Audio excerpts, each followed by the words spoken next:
What's everybody fighting for? Why can't people help people? That's the question.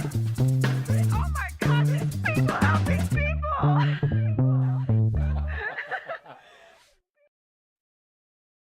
Tonight's episode of People Helping People Live is sponsored by Mike Silkowski. He's your local partner in getting your message in front of the right people. Mike specializes in helping businesses right here in Southern Arizona reach their ideal customers through TV and streaming services. He's not just sponsoring this chapter 3 of People Helping People, he's building partnerships, and he doesn't succeed unless you do. If you're ready to grow your business with someone who's invested in your success, call Mike at 515-305-5311.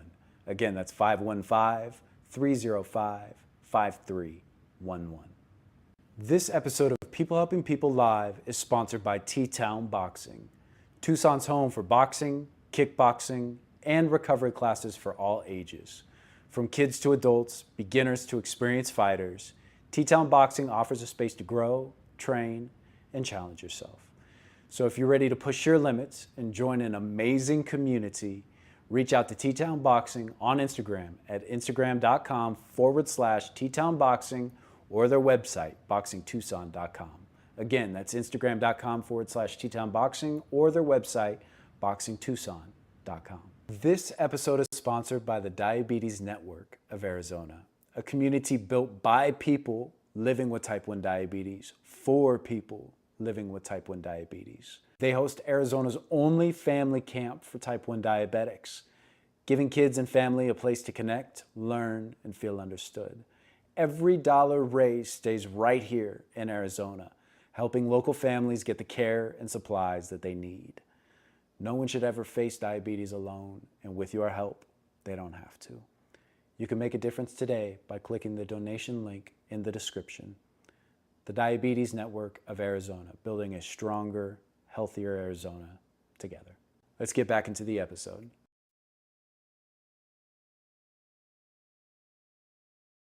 Really do appreciate it. And again, if you're just joining us, this show is going to be a solo show. I'm going to be talking about my reasons why, my purpose, my drive, the reasons why I do what I do, and why this show means so much to me. So if you have any questions as we go, I want to open the lines to you guys as my viewers and answer any questions or comments that you guys have. And I really do appreciate anybody that's joining us and has been along for the ride. So let's kind of get into it. This might be a bit of a heavy story. I've never really told the full thing from nose to tail because I was diagnosed with type 1 diabetes and Crohn's disease back in 2018 I want to say on the same day, but I went into the hospital and yeah, I was so exhausted that when I was driving around, I was falling asleep behind the wheel. I was falling asleep behind the wheel and would wake up to people honking at me at red lights. So any chance I got, I was just passing out. And I couldn't understand what was wrong with me.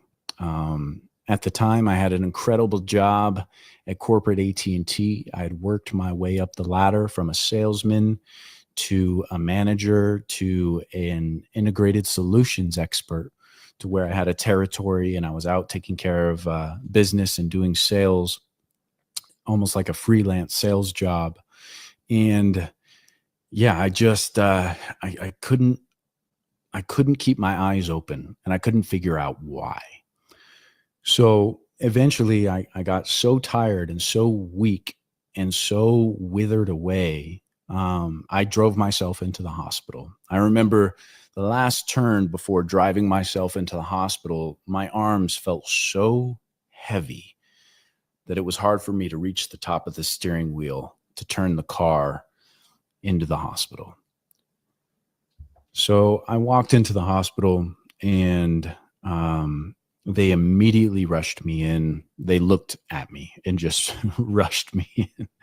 I probably wasn't looking too good. They rushed me in, and the first thing they did is they check your blood pressure and, see if you have a fever. And they immediately ran in and checked my blood sugar. And my blood sugar was in the high 600s. And the doctor comes in. He's like, "Oh, so you're a diabetic?" I'm like, "No, what are you talking about?" And he goes, "Oh, yeah, you're a diabetic." And I'm like, what? Newsflash. So the journey began. And that was one of my two symptoms that I was having. Not only was I really tired, and this may be a little bit graphic, but I was bleeding out of every orifice of my body. Every 15 to 20 minutes, I had to use the restroom.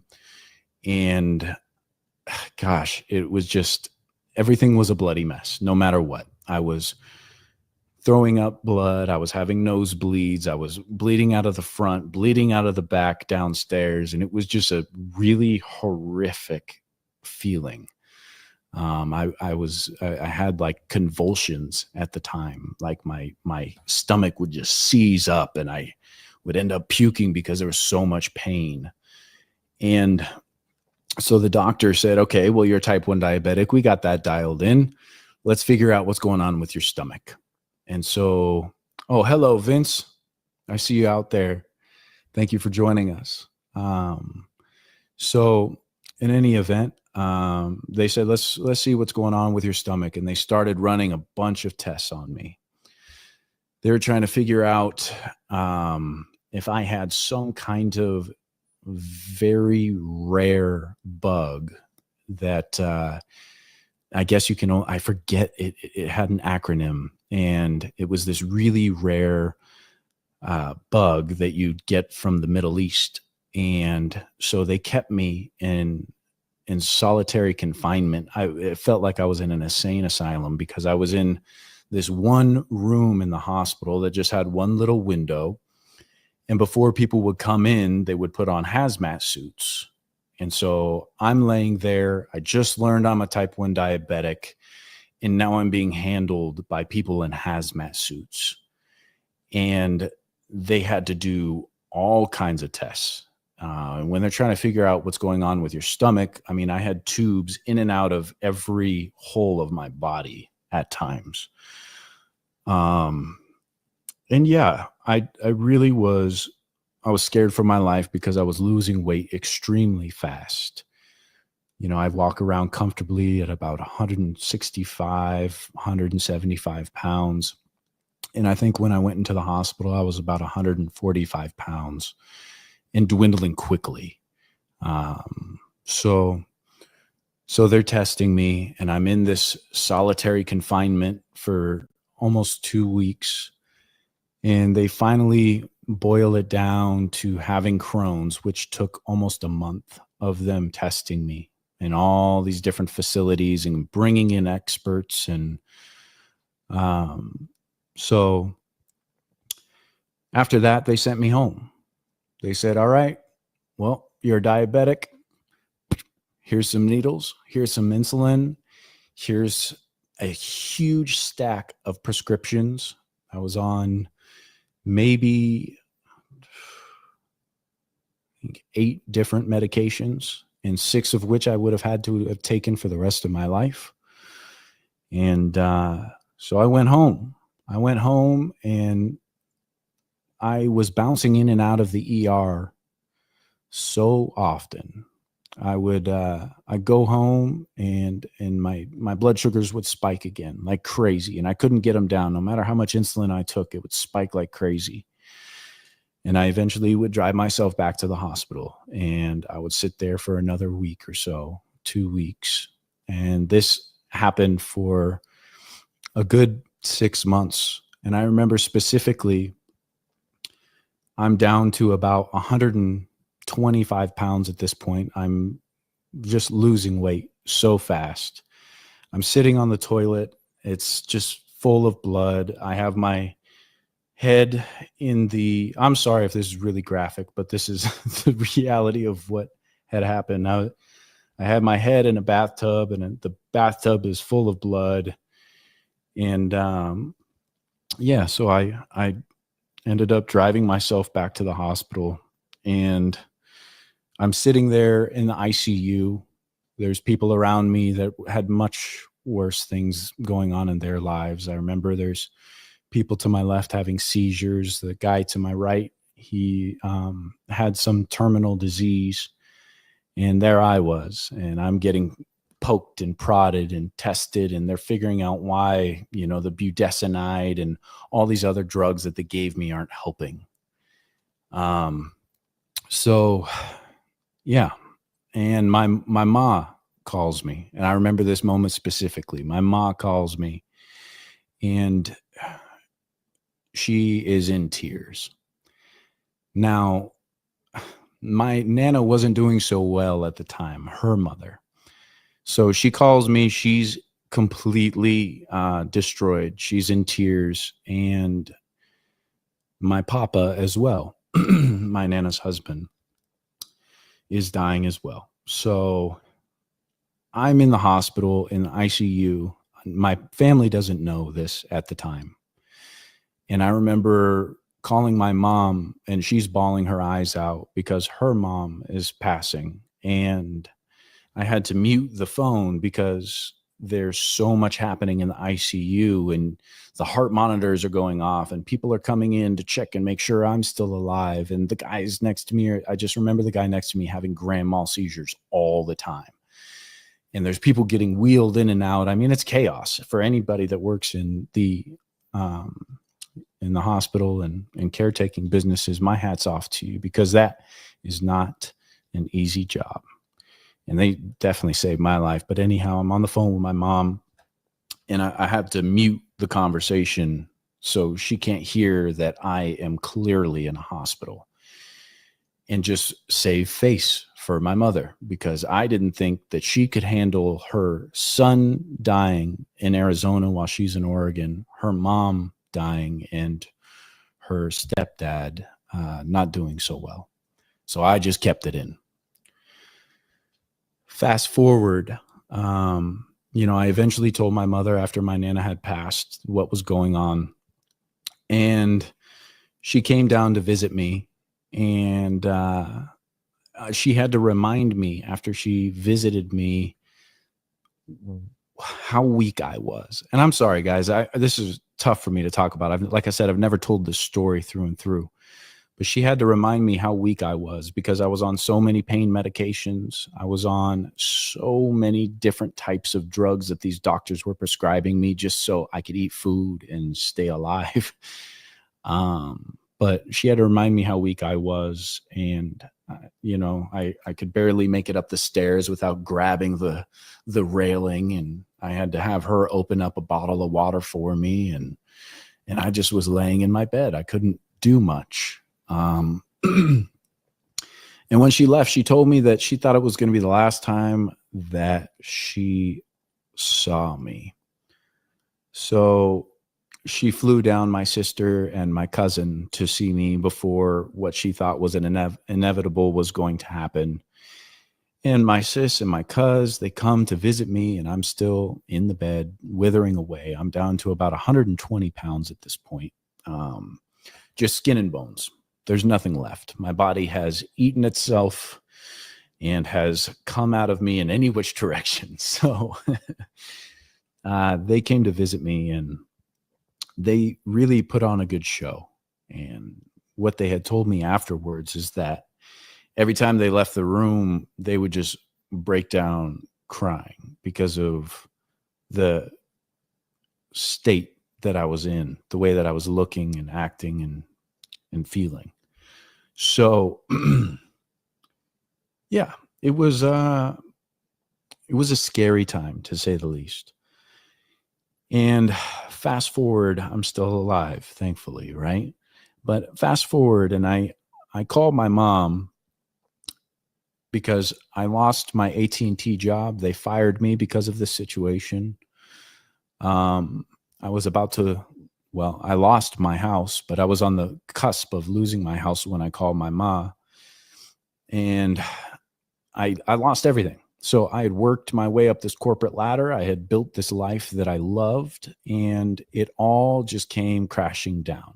My health was the number one priority. It doesn't matter about the things that I had built, but when I look back now, I'm like, man, I really, really was proud of myself and the things that I had accomplished, and all of that was stripped away from me, as well as my manhood, as well as my willingness and ability to take care of myself was all stripped away from me. So I called my mom, and in the first time in my life, because I'm a prideful individual to a fault, I asked for help. And she, of course, was just ecstatic, like, woohoo, come on home. Like, I cannot wait to have you back at the house. And it was a tough pill to swallow, because now at the tail end of 29 years old, I'm about to be a 30-year-old man, and I'm back at home. Well, I get there, I pack up everything, and I go drive to Oregon. And I remember driving my 4Runner back to Oregon. Excuse me. I remember driving my 4Runner back to Oregon, and I always stop in San Diego. There's something, Venice Beach. I like to stop at the beach when I can. And I stopped, and I was looking out at the ocean and thinking, I've really lived a lot of life. It's okay.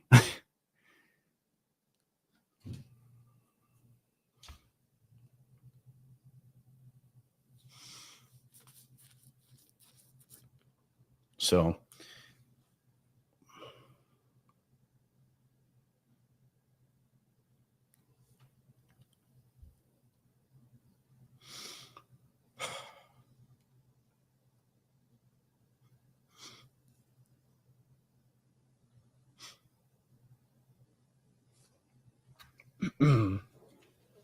so anyways,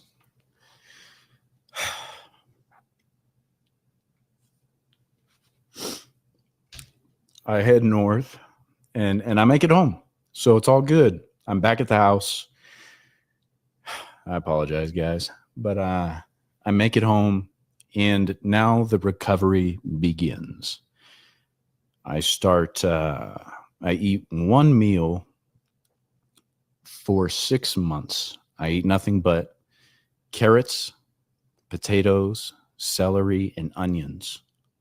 I blended them up, and I ate that stew with nothing else but salt and water for 6 months, just to see if I could recover. My stomach was still a mess. I was still skinny, and it started working. I started putting on weight. It was slow, but I started putting on weight. And I had these 2 dumbbells that, I just put in the reps that I could. It wasn't much, but I put in the reps that I could. And eventually I got to the point where I could go to the gym. So I did. Day 1 in the gym was me walking in and going on the stair stepper for maybe 30 seconds. I was still very frail, maybe 135 pounds at this point. I'd put on a good amount of weight from where I was, but I was so frail. So I go in for a minute on the stair stepper, and I'd be completely winded, sweating, and hobble out of there. And I go home, and I'd say, all right, one more day. And yeah, so day 2, I go back to the gym, and I'd say, all right, go hit that stair stepper. And I did. And it'd be 2 minutes the next day. And then the next day, we bump it up to 5. And so on and so forth, until finally I was to the point where I could really work out.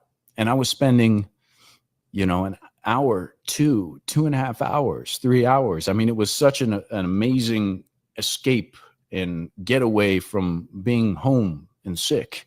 And trying not to wallow in the fact that I was a 30-year-old man living at home with his parents because I was so sick. I needed help to recover.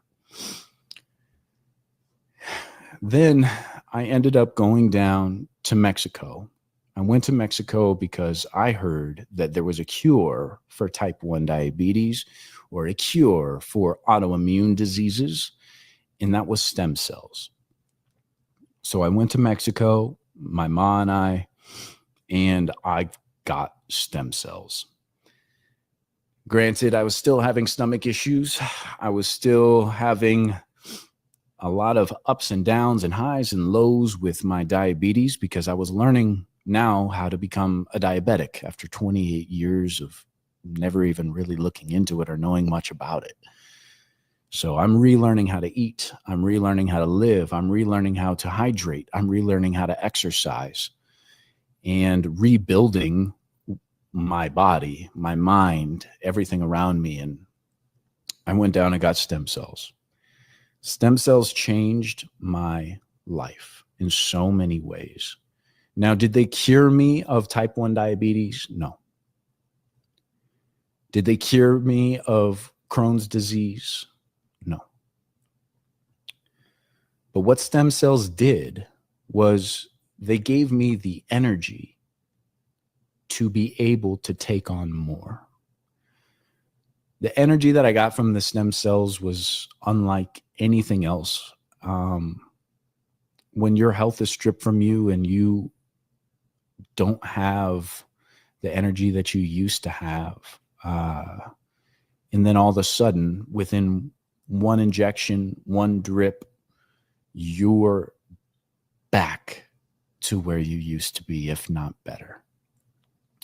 So I had this new outlook on everything. I was so excited because I finally felt that energy again. And I have to advocate for stem cells for anybody that feels like they may need them. You have to get them out of the country to go get something potent enough, because they dole them down here in the United States and actually ban the best stem cells that you can get here in the US. So I'm a huge advocate for stem cells because they absolutely 100% saved my life. So fast forward, I've got my stem cells. I'm back in the gym. I'm putting on weight. I'm trying to learn continuously, and it's still an uphill battle. This is 2019. Still learning how to be a diabetic. Still learning how to function. I get home and I continue to push forward. I continue to try and weed out all these medications that these doctors had put me on. And, through me stepping into a diet that changed my life, I was able to do so. And the diet that changed my life was the carnivore diet. The carnivore diet isn't just a diet that, I don't know, a lot of people just, they have so many qualms with meat, which I understand. It's really hard to find good meat. But what the carnivore diet does for you is it mitigates all the other shit that you put in your body on a daily basis. I'm talking anything that's processed at all, refined sugars, the flour that we put in our body. I mean, absolutely anything and everything. And it allows your body to have a reset. It allows your body time to replenish and rejuvenate. So I did the carnivore diet, and the carnivore diet changed my life as well.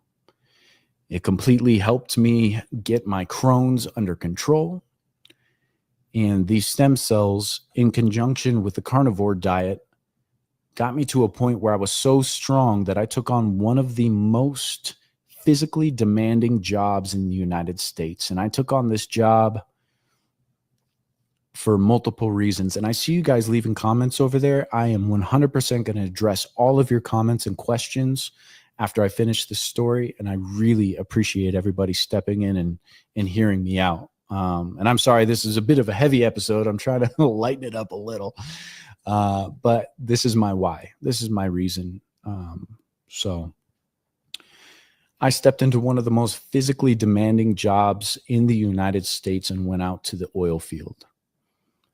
Now, I went out to the oil field to test myself, to prove to myself. I had lost so much self-love. I had lost so much manhood. I had lost so much self-respect.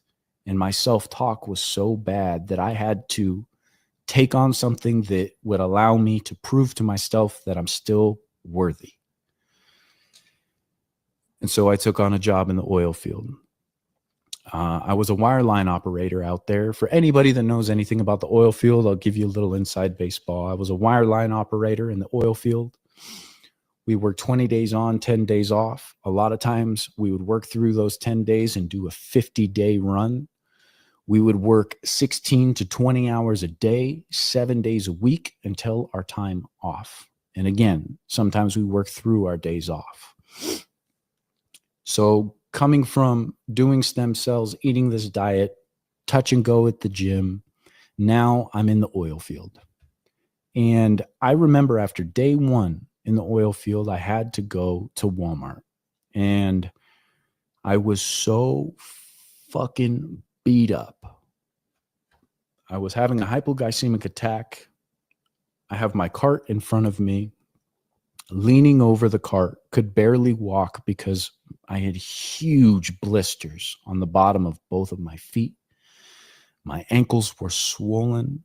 My knees were fucked up. My shoulders, I'd never twisted pipe wrenches like that before. And I walked through with my head down on the shopping cart. And it took me about an hour, hour and a half to go get some groceries for the next day. And I woke up and I did it again. And I woke up and I did it again.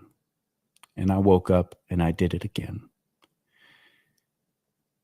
And I did that because, again, I needed to prove to myself that I was worthy, that I still had my manhood, and that I could earn respect from hard work from the people around me.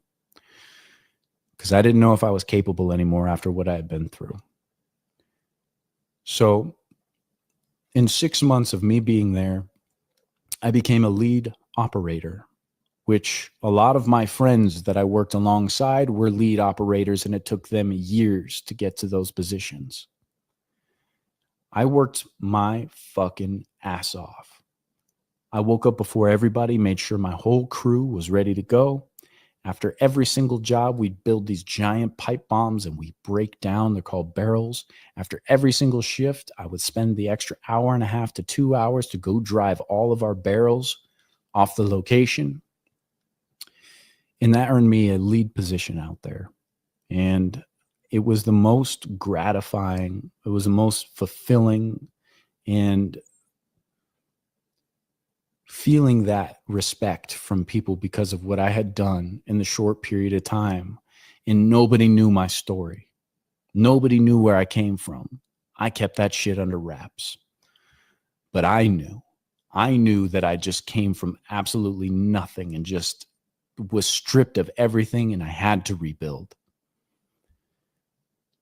And I'm really happy that I did, because it gave me a new sense of confidence in myself as an individual. And when I was sick, completely stripped me of an ego that I didn't even realize that I had until after the fact.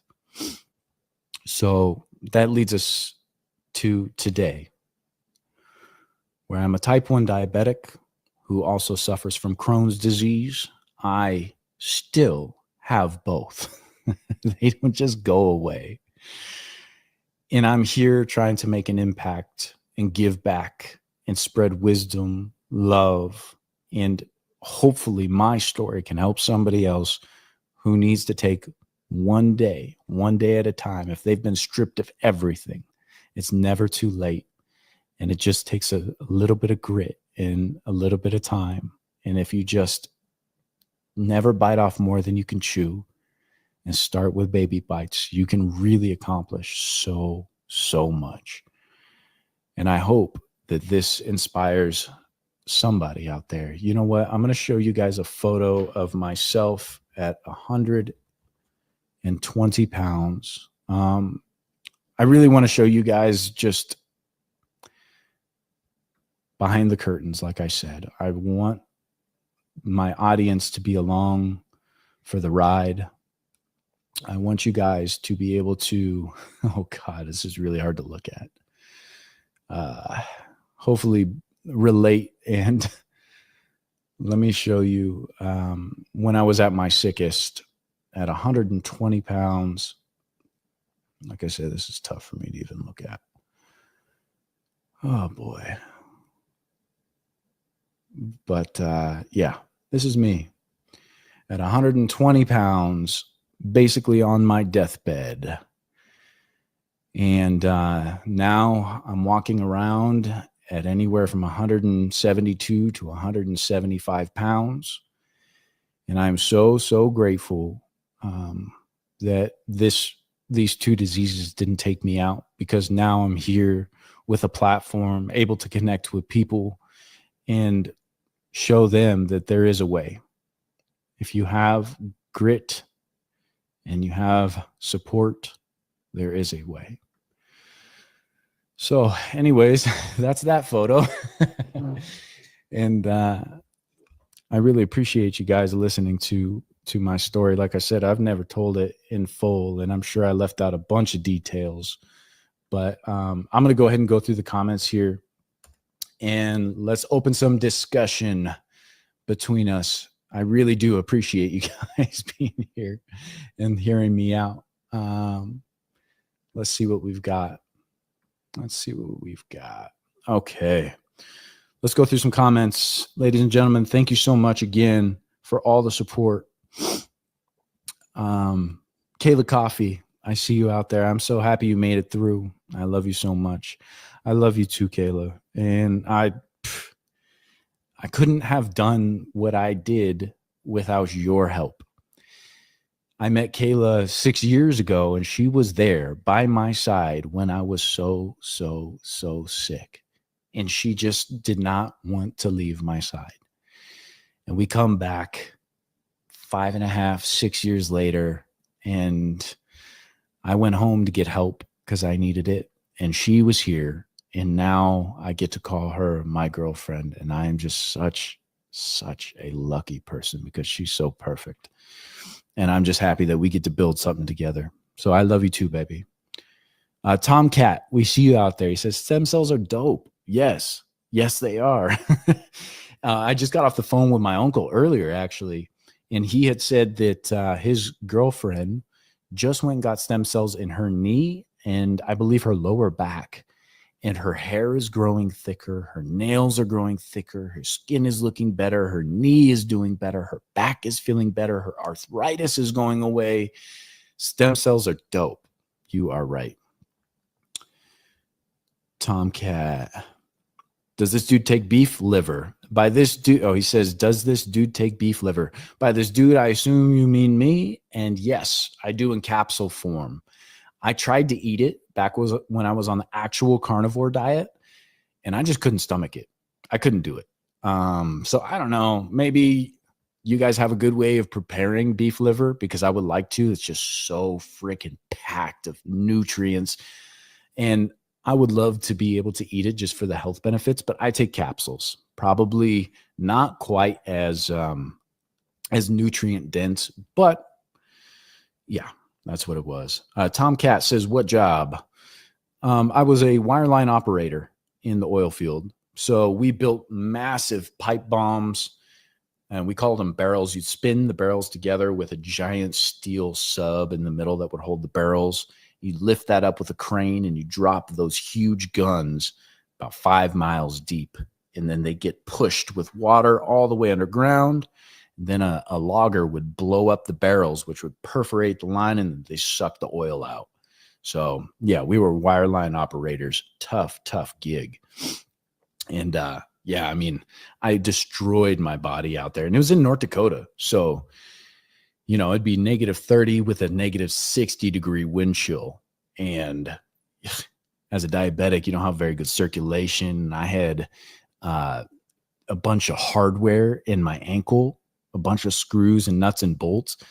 I never complained about it. Nobody ever knew about it. But when it was negative temperatures, which all winter it is, that shit would hurt so bad.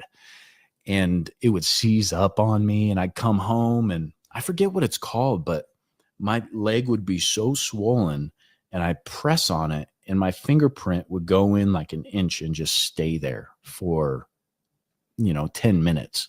I forget what that's called. Maybe somebody in the chat can help me out with that. But I was just overworking my body. It was hard to stay hydrated because if you're not working, people can die. So yeah, it was wild. Tomcat says, I hope you made some cash in the oil field. I mean, I think, yeah, we made some cash for sure. You don't put somebody, and it's not even like we made crazy hourly wages, but you're working 20 hours a day, 7 days a week for 20 days in a row. So even if the wage was $5 an hour, you're working so much overtime that it's good money. And if anybody wants to go to the oil field, I can connect you. I mean, it's good work if you need to save some cash real quick. And Kayla Coffee Studios. And if you don't follow Kayla Coffee Studios, go follow her on Instagram. She's about to fire up a bunch of new artwork. Her art studio is all set up. And Kayla Coffee Studios. Go check out her stuff. She's going to be full-fledged artiste here soon. So we're looking forward to that. Tomcat says beef liver tablets rock. That's where I'm at. I mean, I think you mean pills, right? Because that's what I take. The beef liver capsules. I take 4 of them a day and they do rock. I feel great. Maybe someday I can run you guys through the stack of things that I do take to help with my body and cognitive function and hair growth and all these things. But I do have quite the stack of things, including NMN and resveratrol and some really like lucrative, I don't want to say anti-aging, but they're things that help with your mitochondria and cellular regrowth and things like that. So maybe someday I can run you guys through that stack if that's something you're interested in. Tomcat says, what is your current height and weight? So I am 5'11" and 170, I think it was 172 pounds today, but I fluctuate 170 to 175 and feeling real strong. So that's good. And like I said, in that story, I got down to 120 pounds. So I was a real frail individual. Tomcat says, you look like a vegan or something back then. I know. Yeah. I looked like I was dying for sure. And I don't know if that's a stab at vegans, but if being a vegan works for you, who cares? If it works for you and you feel good being a vegan, more power to you. I just happen to feel great running off fat in a state of ketosis. And being that I'm a diabetic, that's such a low carb diet, or no carb really, unless you have a little bit of honey. But it's such a low carb diet that I really felt like a freaking superhero. Waking up in the morning with energy, just bouncing out of bed. The hardest part of that diet for me, though, was keeping fat on the body. I was down to 3.2% body fat. Not healthy. So I had to bounce off of there and start getting some fat back in my system. Let's see. Seizure Boy 420. I'm also dealing with a lot. You can say Crohn's, seizure disorder, and NF1 7-inch tumor in my lower back, but I still make it through each day. Oh man. I'm sorry you're going through that, brother, but listen, you are exactly right. You just take this one day at a time. And if there's anything that we can do to support you, you let us know, because what you're talking about is not easy. I can only imagine the pain that you go through. And, I want to know how people helping people can support you guys. So just continue to do what you're doing, man, and know that there is a light at the end of the tunnel. And if you just keep pushing, try eliminating anything processed in your diet if you can. And, just give yourself the best edge that you possibly can to make the most of what you can. I appreciate you commenting and jumping in the chat with us here. David Castillo, Type 1 brother, I see you out there. Great show, brother. I love you, my guy. Great show, my brother, he says. Thank you. That means a lot. Gosh, I don't know if I'm going to regret freaking getting emotional on a live stream, but that was a tough one. God, I haven't had to relive a lot of that in a long time, which is a good thing. So, but I appreciate you guys listening, and I appreciate the feedback. David Castillo, he's out there. He's a fellow type 1 diabetic. That is my diet brother right there. And, if you didn't see our chat about type 1 diabetes, go to the youtube.com/@ People Helping People Live. Go and watch David Castillo and I have a discussion as two type 1 diabetics and really just lay it all out. We had such a good time. We talked about the highs, the lows, pun intended, and it was really a great discussion. I can't wait to have David back on because he's been through a lot and he's got a lot of wisdom to share. So we love you, brother. Thank you for being a part of the show. Tanner Surratt, what's up, George? Ted, my guy. He's in the stream right now. I love you, bro. It's good to see you. And if you guys have any questions too, please ask in the stream. We just went through my whole life story. Well, maybe not even close to my whole life story, but we went through my story of being diagnosed with type 1 diabetes and Crohn's at 28 years old. Oh, and I forgot to mention that I have not drank since January 14th of 2019. I completely cut that out of my life because I don't know if I could manage drinking and being a diabetic. I don't know. I've never tried. So I've completely cut that out of my life. And it's been super fruitful as well. So if anybody else out there, I don't like to say that I'm sober because I did it for health reasons and I drank on weekends before. But if anybody out there is sober, shout out to you. And it takes a long time to learn how to go and do things sober. You don't realize like when you go out and dance but I'm fine now. So we're all good. Tisa Rat, I love you, brother. Thank you for coming in. Tomcat, shout out Kayla. For real, shout out Kayla. Kayla Coffee Studios. Go follow her. She's freaking awesome. And she's going to have so much art for you guys. And we're going to have a little screen up here when she gets the studio completely set up and she's back in her groove where you guys can just tune in, watch her create, So that'll be super fun. Tomcat says, can you share? Oh, wait, hold on. Sorry, I skipped one. Seizure Boy 420. I work out, eat right, push hard, and it helps me make it through every day. Dude.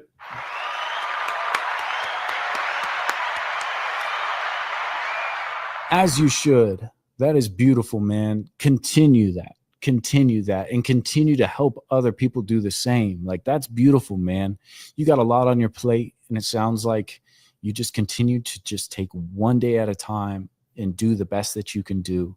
You're not always going to beat yourself the day before. That's okay. As long as you do the best you can do and eating right and move your body. I always say the first step to death is complacency.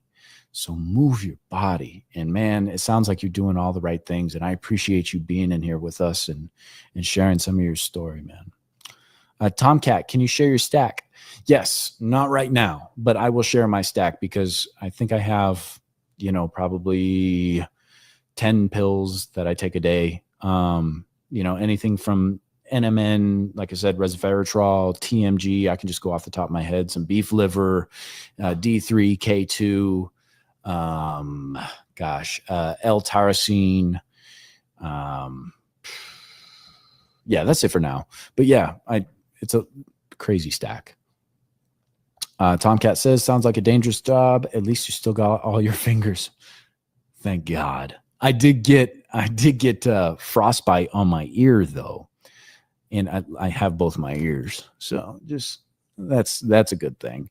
But I got frostbite bad on my left ear, and I got frostbite on my fingertips, not quite as bad. But when they get cold, even a little bit cold, it takes like 6 hours to warm them back up. So the damage is done. Fuck you, oil field.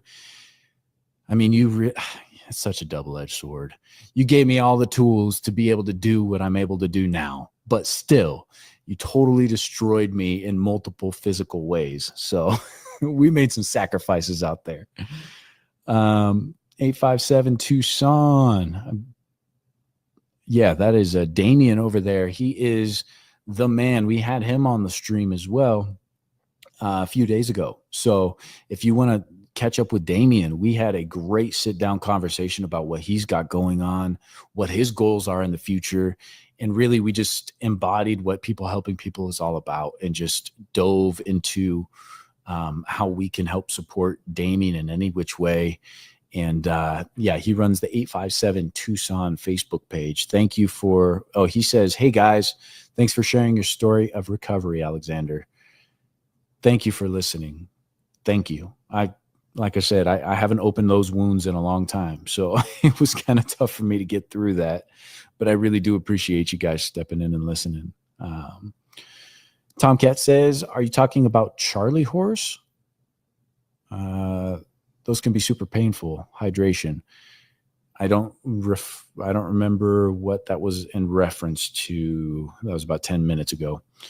Let's see. Seizure Boy 420 2020 had 4 brain surgeries to help fix the seizures, and it somewhat did. Gosh, I don't have my glasses, you guys. I'm really sorry. Oh, I see. Okay, so he had 4 brain surgeries, and it did help, but not completely. Still stuck with meals. Let's see, and still having seizures, just not as often. Man, that's really tough. That is really tough. I think the only time that I've ever experienced anybody having seizures, which I think everybody should be trained on how to deal with somebody who's having seizures, because it's so scary. So scary. I was in the ICU. And the guy next to me was having grand mal seizures consistently, like probably every hour or so. And I remember screaming at the nurses, like this guy needs help right now. He's clenching his teeth so hard that you can almost hear his teeth breaking. It was awful. So nothing but love for you, my brother. And thank you for coming in and leaving a comment with us. Tomcat says, impressive body transformation. Thank you. Thank you so much, man. Yeah. From 120 pounds on up to 172 as of yesterday. And we are not looking to gain any more weight. We're looking to maintain. We're looking to stay healthy. We're looking to feel fit. And I'm in my mid 30s now. So I'm good. I am good. I'm feeling good, and that's what it's all about.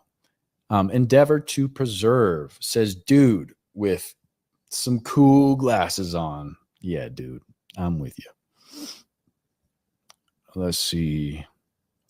Bugs 420 ounce says, you're doing great work, dude.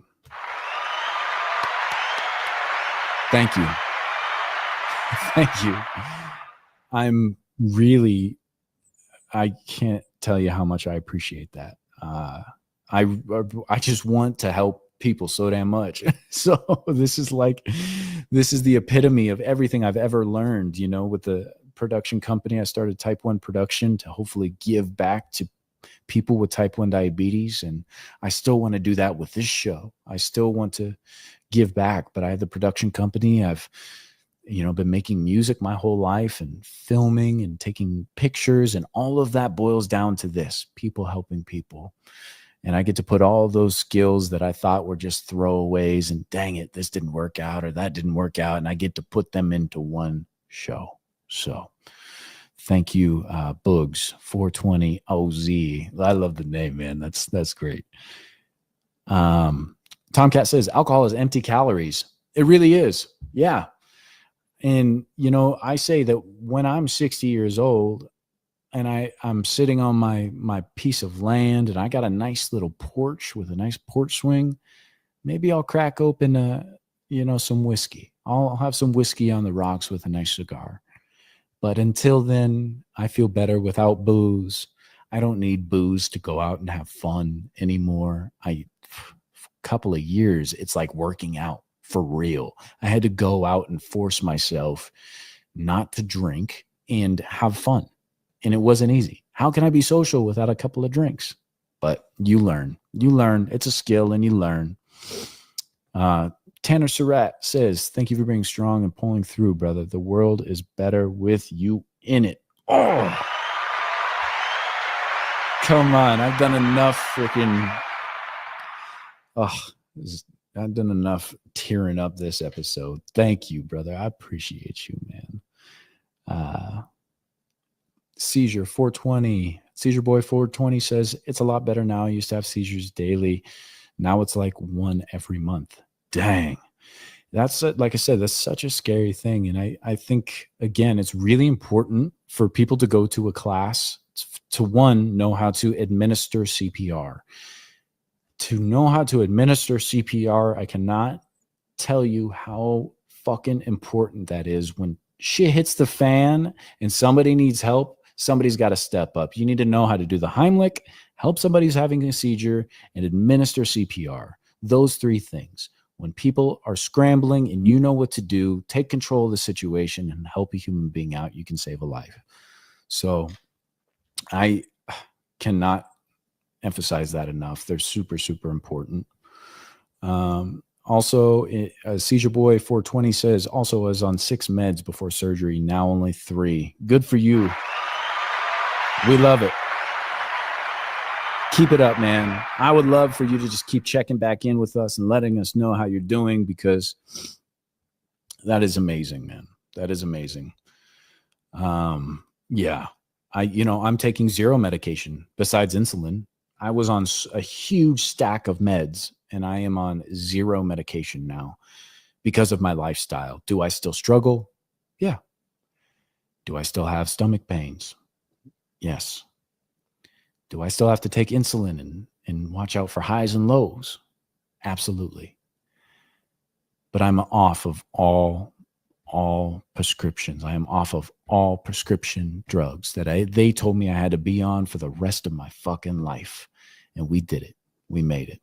So, Alicia Surratt, we see you out there. I'm super happy for you, Alex. She says, thank you. And I love you guys. I miss you guys. I'm going to be in Oregon in September. So if any of my people from Oregon are watching the show, I'm going to be in Oregon in September. So I hope to see you guys. I hope to get to reconnect with my people. Yeah. And, this has been a crazy episode. I'm just surprised that I came on and talked about all this stuff. I don't know if I should be bashful or proud, but I sure hope it helps somebody, Smoking Molly Collie. He says, I got to smoke a cig now. BRB. Get it, brother. Get it.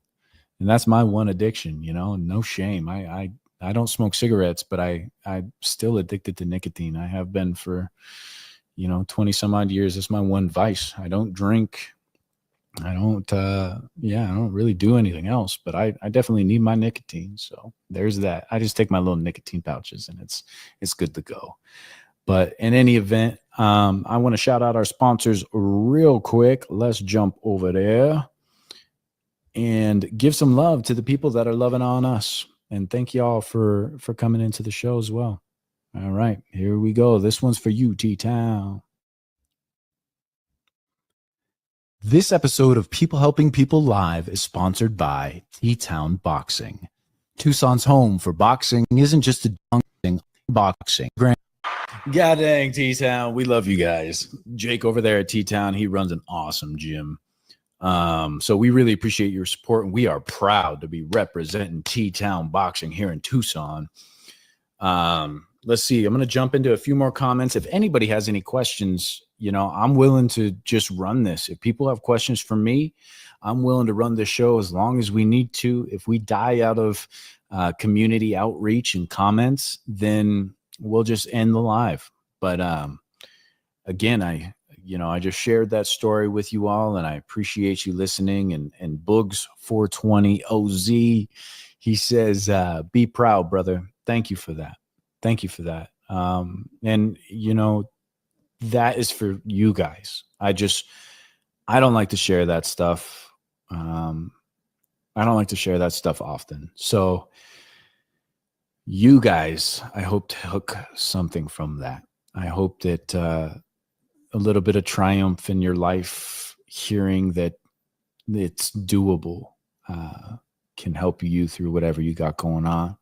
Miguel Vasquez, dude, I cannot wait to get you on the show. Ladies and gentlemen, he is an incredible artist, or musician, I should say, or hip hop artist. And we're going to have him on the show soon. So I'm really looking forward to that. Miguel Vasquez says, let's see. Gosh, I need glasses, ladies and gentlemen. Thank you for sharing your story, brother. Much respect. Thank you, dude. Thank you. I didn't know how that would be received, to be honest. So that really means a lot to hear the feedback. Yeah, thank you. I really appreciate that. Kayla Coffee Studio says, how's your coffee? How's your coffee? My coffee's delicious. Speaking of coffee and being healthy and all these things, my girlfriend has made the most delicious chocolate that's just like 5 healthy ingredients. No, gosh, what is the word I'm even looking for?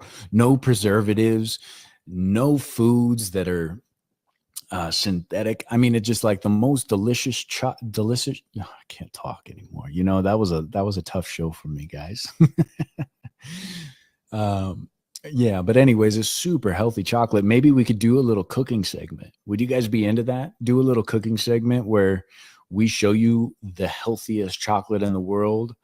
Or, gosh, what else does she make? She makes a killer, delicious, all fresh watermelon mojito with, obviously it's virgin, but it's so good. And yeah, now I'm drinking this amazing coffee that she made me before the show. So I love you, baby. Thank you for doing that. We can enjoy it together. It's so good. Endeavor to Pressure. How much has your insulin price dropped? I have been hoarding insulin for a long time. I was on state provided insurance when I was in the oil field.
This is going to be an exciting show.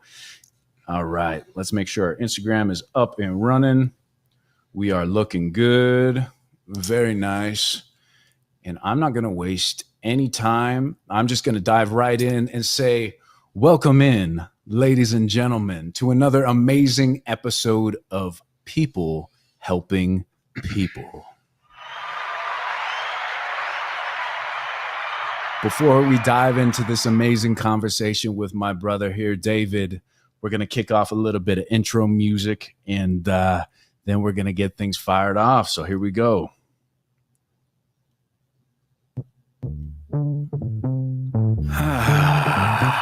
Let us know if you guys can hear us okay out there. What's everybody fighting for? It's so funky. Why can't people help people? Nice. That's the question. Oh my God, these people helping people.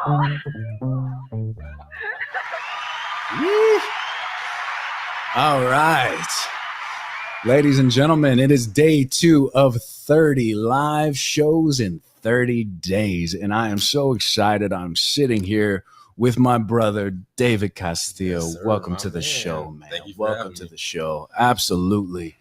And, you know, you and I have, we got a lot in common for one, but there's so many things that, you know, we can relate on. And I think one of the big topics is that you and I are both type 1 diabetics. And I want to dive deep into that because it's something that a lot of people are not only being diagnosed with as we speak, but a lot of people have lived with this ailment. I don't even like to call it an ailment or disease. I think it's a superpower, to be honest. But they've lived with this their whole lives, and or were diagnosed at a very young age. Yeah. And so I definitely want to dive into that. But before we get into that, why don't you go ahead and introduce yourself to the people, let people know who you are. David Castillo. I am a California native originally. Been here in Tucson about 11 years, I believe. Got to meet this great man back in 2021, I think it was, right? Yeah. Yeah. A big fan of him. Huge supporter of him, being a type 1 diabetic and everything he does, and making people reach out and help each other like he does. Awesome, dude. Well, yeah, we appreciate you coming onto the show, man. And yeah, you touch on that. It's like you really have been such a supporter of the things that I've done in life. And I met you just a couple years after being diagnosed. Yeah.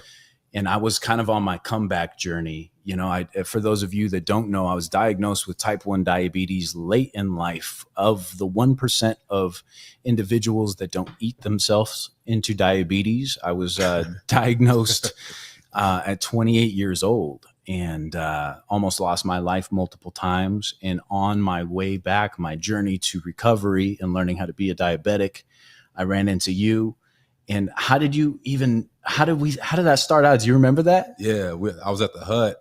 Excuse me. I was at the hut, and I remember I was hanging out with my friends, and I was headed to the dance floor. I remember walking onto the dance floor, and it's a real big thing for me. Like, my eye finds diabetics, like I call them diabetics out in the wild. Okay, You know what I mean? Yeah. I remember seeing, I think you had a Dexcom on or something. Yeah. You had the same thing I did. And I remember approaching you, and I was like, bro, are you a diabetic? And you're like, yeah. I remember just giving you a hug. And I was like, yes. Like, Yeah. but it feels so good for being a type 1 diabetic, seeing other individuals out being themselves, enjoying life, you know, not just staying home and being afraid to show, you know, this side of this illness. Like, we are regular people, Yeah. you know what I mean? But it's so rare that you come across another diabetic, like I said, out in the wild, Yeah. day to day. I can't go out tomorrow and see another diabetic, you know what I Yeah. mean? Like, so that's how I remember meeting you. Yeah. And that's, I mean, right away, I was just like clicked on, like, Yeah. I found a bro. Yeah, for sure. You know what I mean? Die Like, buddies for life. Yeah. Yeah. So yeah, I remember that as well, man. And like you said, meeting diabetics is so few and far between. Yeah. Like, even since I've been diagnosed, I have not had a sit down real conversation with another diabetic yet. And Yeah. it's been, gosh, so 2018, 6 years, give or take. And yeah, I haven't had a real conversation with another diabetic. So I want to thank you for one, coming onto the show. Yeah. And I kind of want to run through your experience as a diabetic, right? Because I think there's a lot of diabetics. Well, we keep things under the surface because nobody can really understand the struggle. Yeah. It's- That's a really, really big thing, I think, for being a diabetic. Like you said, yeah, we don't really, it's not like we go out like, hey, we got diabetes, you know what I mean? Yeah. Like, Yeah. Even though I have it blasted on my neck. yeah, But, you know, right. Yeah, exactly. Like, so yeah, Yeah. that's a real thing though. And the same, I haven't sat down and had a talk with a diabetic, you know, who's gone through it and gone through the struggles of the ups and downs and just feeling like you got hit by a train or, Yeah. you know what I mean? Yeah. Never, I've had it 23 years, bro. I got diagnosed when I was 12 years old. Wow. Yeah. I'm 35, about to be 36 now. So obviously a lot of complications come with diabetes, as you know. And yeah, they're scary at times. They are very scary. Can't tell you how many times I've woken up in the hospital not knowing how I've gotten there. Oh, You know what I mean, bro? Like, big shout out to my lady, Sonia. Hey, love you. But I remember waking up in the bed and I already had my daughter. I already had Marley. She was only like a year. And I woke up, bro, and I had an IV in my arm. I'm just like, damn, what the hell is going on, right? So I popped my head up. There's a bunch of dudes in my room. Like, what the hell? I'm like, what the hell is going on? Where am I right now? I'm like, what? And I seen who they were. And they're like, yeah, your sugar was at like 5. And, you know, they're like, your girlfriend called me or called us.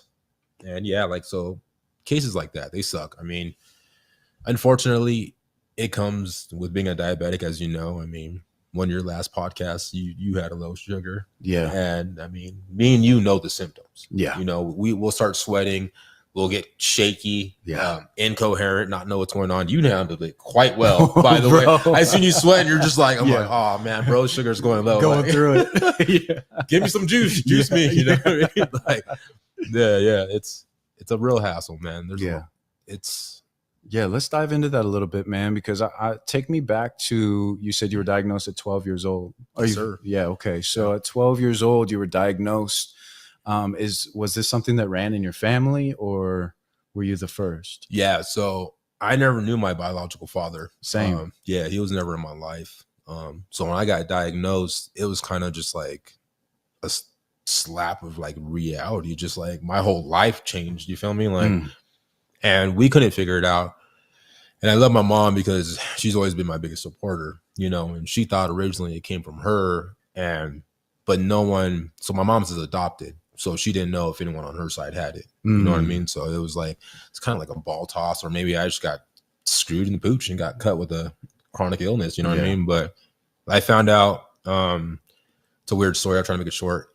One of my friends in high school, I found out that his uncle was my dad.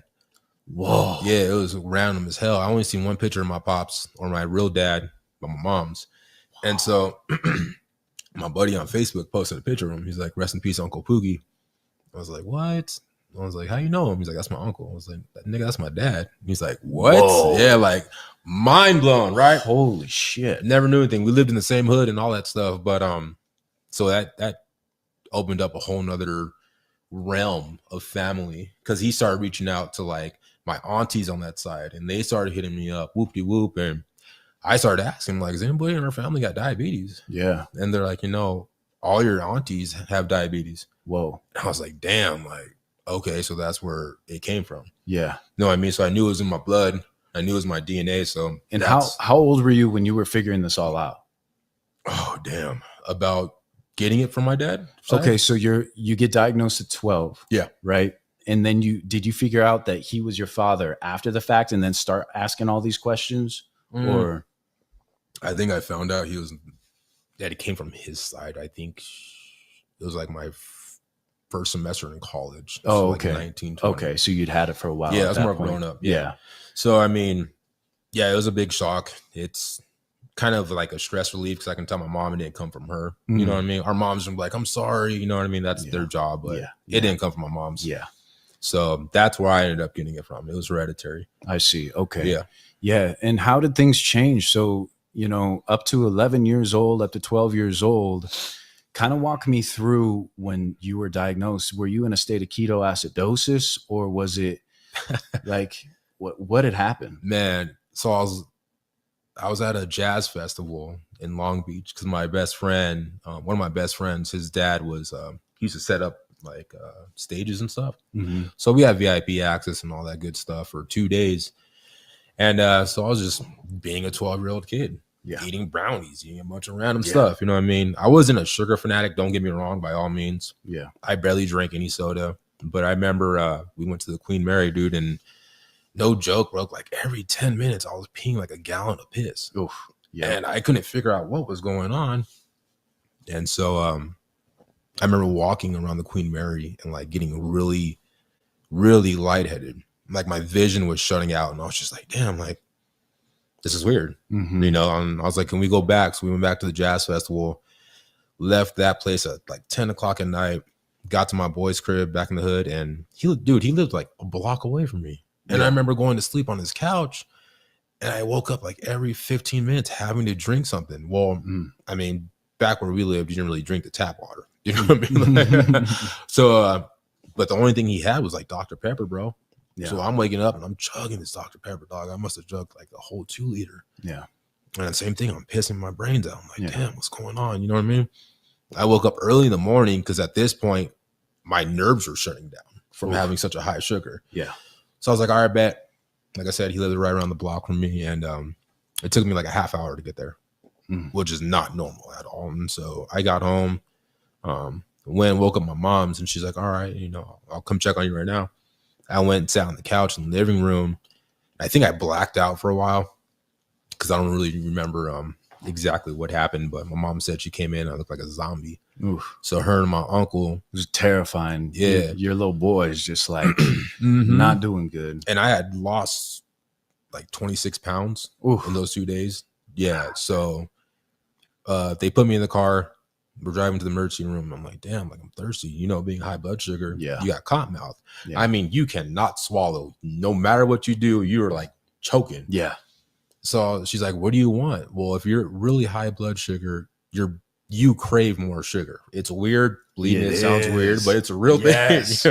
Your body is like, give me more. So I was like, I'm thirsty. So we went to 7-Eleven, man, and she got me an extra large Slurpee. And I don't blame my mom for any of that. You know what I mean? How could she have known? Yeah, and I was a 12-year-old kid, bro. Yeah. You feel me? I was like, man, just give me a Slurpee. So I chugged that Slurpee, got to the emergency room. They signed me in. My uncle went with me to the restroom. And I remember I was standing in the urinal, dog, and I was just like, I felt like beyond intoxicated. Yeah. I was so messed up, and my nerve endings in my legs gave out. Oof. I remember I was peeing and I just fell, boom, and I smacked my head on the wall. So my uncle picks me up, right? And he puts me on the counter. He's like, you're getting my nephew back there now. So sure enough, they take me back there, and they start doing all these tests. Like, he doesn't have a fever, whoop-de-whoop. His blood pressure's fine. And then the nurse checks my sugar. She runs out of the room. And I remember I was fainting. Like, I was blacking in and out of consciousness, man. And shit was crazy. And I remember the doctor came in. My mom's over there like freaking out. And he's like, how long has he been diabetic? And being 12 years old, I didn't know what the hell diabetes was. Yeah, what'd you just call me? I'm like, yeah. I'm like, is that a dinosaur? Like, Yeah. what are you talking about? You know what I mean? Like, I didn't know what was going on. So my mom's like, he's not a diabetic. Yeah. He's like, ma'am, he has a sugar of 1,350 right now. Oh my. And I was still conscious, and like I was hungry because I didn't eat for 2 days. Keep that in mind. Like those 2 days I was there, I ate probably like a brownie, and then my sugar started going up. Yeah. So I was hungry. I'm like, man, I'm like, you gotta feed me, doc. Like, I am starving. Yeah. And like I was thin. He's like, we're not gonna feed you. Yeah. He's like, we're gonna pump you full of fluids. And so he walked my mom outside the hallway. I remember like 3 nurses came in, bro. My arms were full of IVs. Both arms had IVs. My feet had IVs in them. Like, I was just hooked up to a bunch of freaking needles and tubes, bro. I didn't know what was going on. Keep in mind, I was blacking in and out. And so I blacked out, and then I woke up in the ambulance. I remember this shit. Like, I was in the back of the ambulance, right? Because I had to get taken to a children's hospital, and this bitch went to start. So I'm in the back of the ambulance hearing this motherfucker crank over. It's just like, I'm just like, just your luck at this point. yeah, Right? and ain't nobody back there with me. Like, hey, don't worry, buddy. It's like, I'm just sitting there like, what is going on? Like, I'm still trying to comprehend the whole situation. Finally, it started. I blacked out, woke up in the hospital. Same thing with tubes hooked up to me. And then my dad was there. My pops, shout out to my pops, Mark. He was there at my mom's. And that's when reality really hit in, because my sugar was so high for so long, my nerve endings deteriorated, like they burnt out. Oh. Yeah, so I couldn't walk. I couldn't even walk to the restroom. They had to help carry me and all that stuff. And then I was in that hospital for like forever. I think it was like 2 weeks. Wow. But finally, after like the first week, when my sugar started to come down, my legs started actually like kicking back to filling. Mm. And I had to learn how to walk around the hospital lobby with a freaking IV stick. You know what I mean? Mm-hmm. Just do laps and laps and laps, bro. And like that. Mm. I remember that shit was so hard because the only thing I wanted to see as a 12-year-old was my dog. Oh, yeah. You know what I mean? And so I'd open the window and they brought my dog's socks out to the parking lot. And I was like, oh, like that makes me feel like I'm home. You know what I mean? Yeah. So yeah, and that was when I got diagnosed. I set the record for highest sugar without going into a coma. Unbelievable. Yeah, Over and asking for food. Yeah. You know, I was hungry. I ain't gonna lie. I was starving, bro. Like, God. wild. And I can only imagine. I think that this would be great to have like a 3-way podcast, you know, where we call in your mom and hear her side of things too, because it really is such a scary family event for your kid to be going through something like that. And I would love to hear how life had to change, because now, without her knowing, she has to become an expert at being a diabetic. And that's the thing. Like, I just want to say shout out to any of the parents that have kids that are diabetics or any illness. You guys are amazing. Soldiers. Seriously, you guys are superheroes to us. Thank 100%. you guys so much.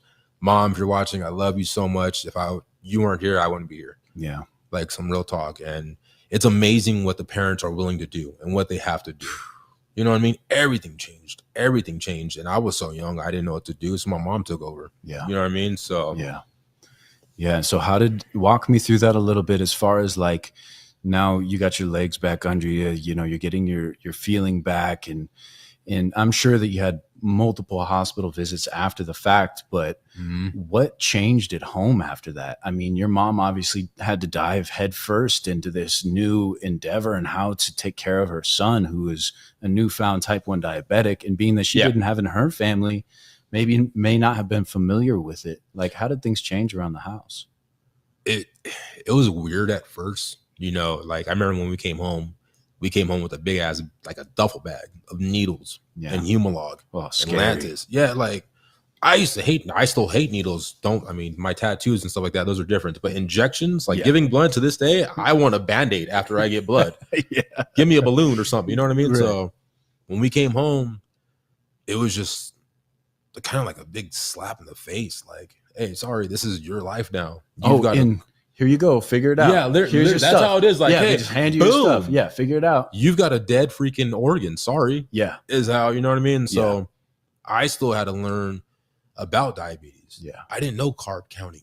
I didn't know what a low sugar was. Yeah. I knew what a high sugar was because I almost fucking died. You know what I mean? Lived it. But it was just a big lifestyle change, bro. And same thing for my parents. Like, they had to switch everything up. They had to learn how to count carbs. They had to get one of those carb books and go through them bitches and, like, you know what I mean? Like, oh, yeah, because we didn't really have access to things like we do now. No, not back then. Hell no. This was in 2001. Like, you know what I mean? Yeah, you buying books and recipe books. Yeah. And like, everything was old school, man. So, and then, like, the injections part. Like, my mom always used to give me my injections. She was a trooper. Shout out, Mom. You're amazing.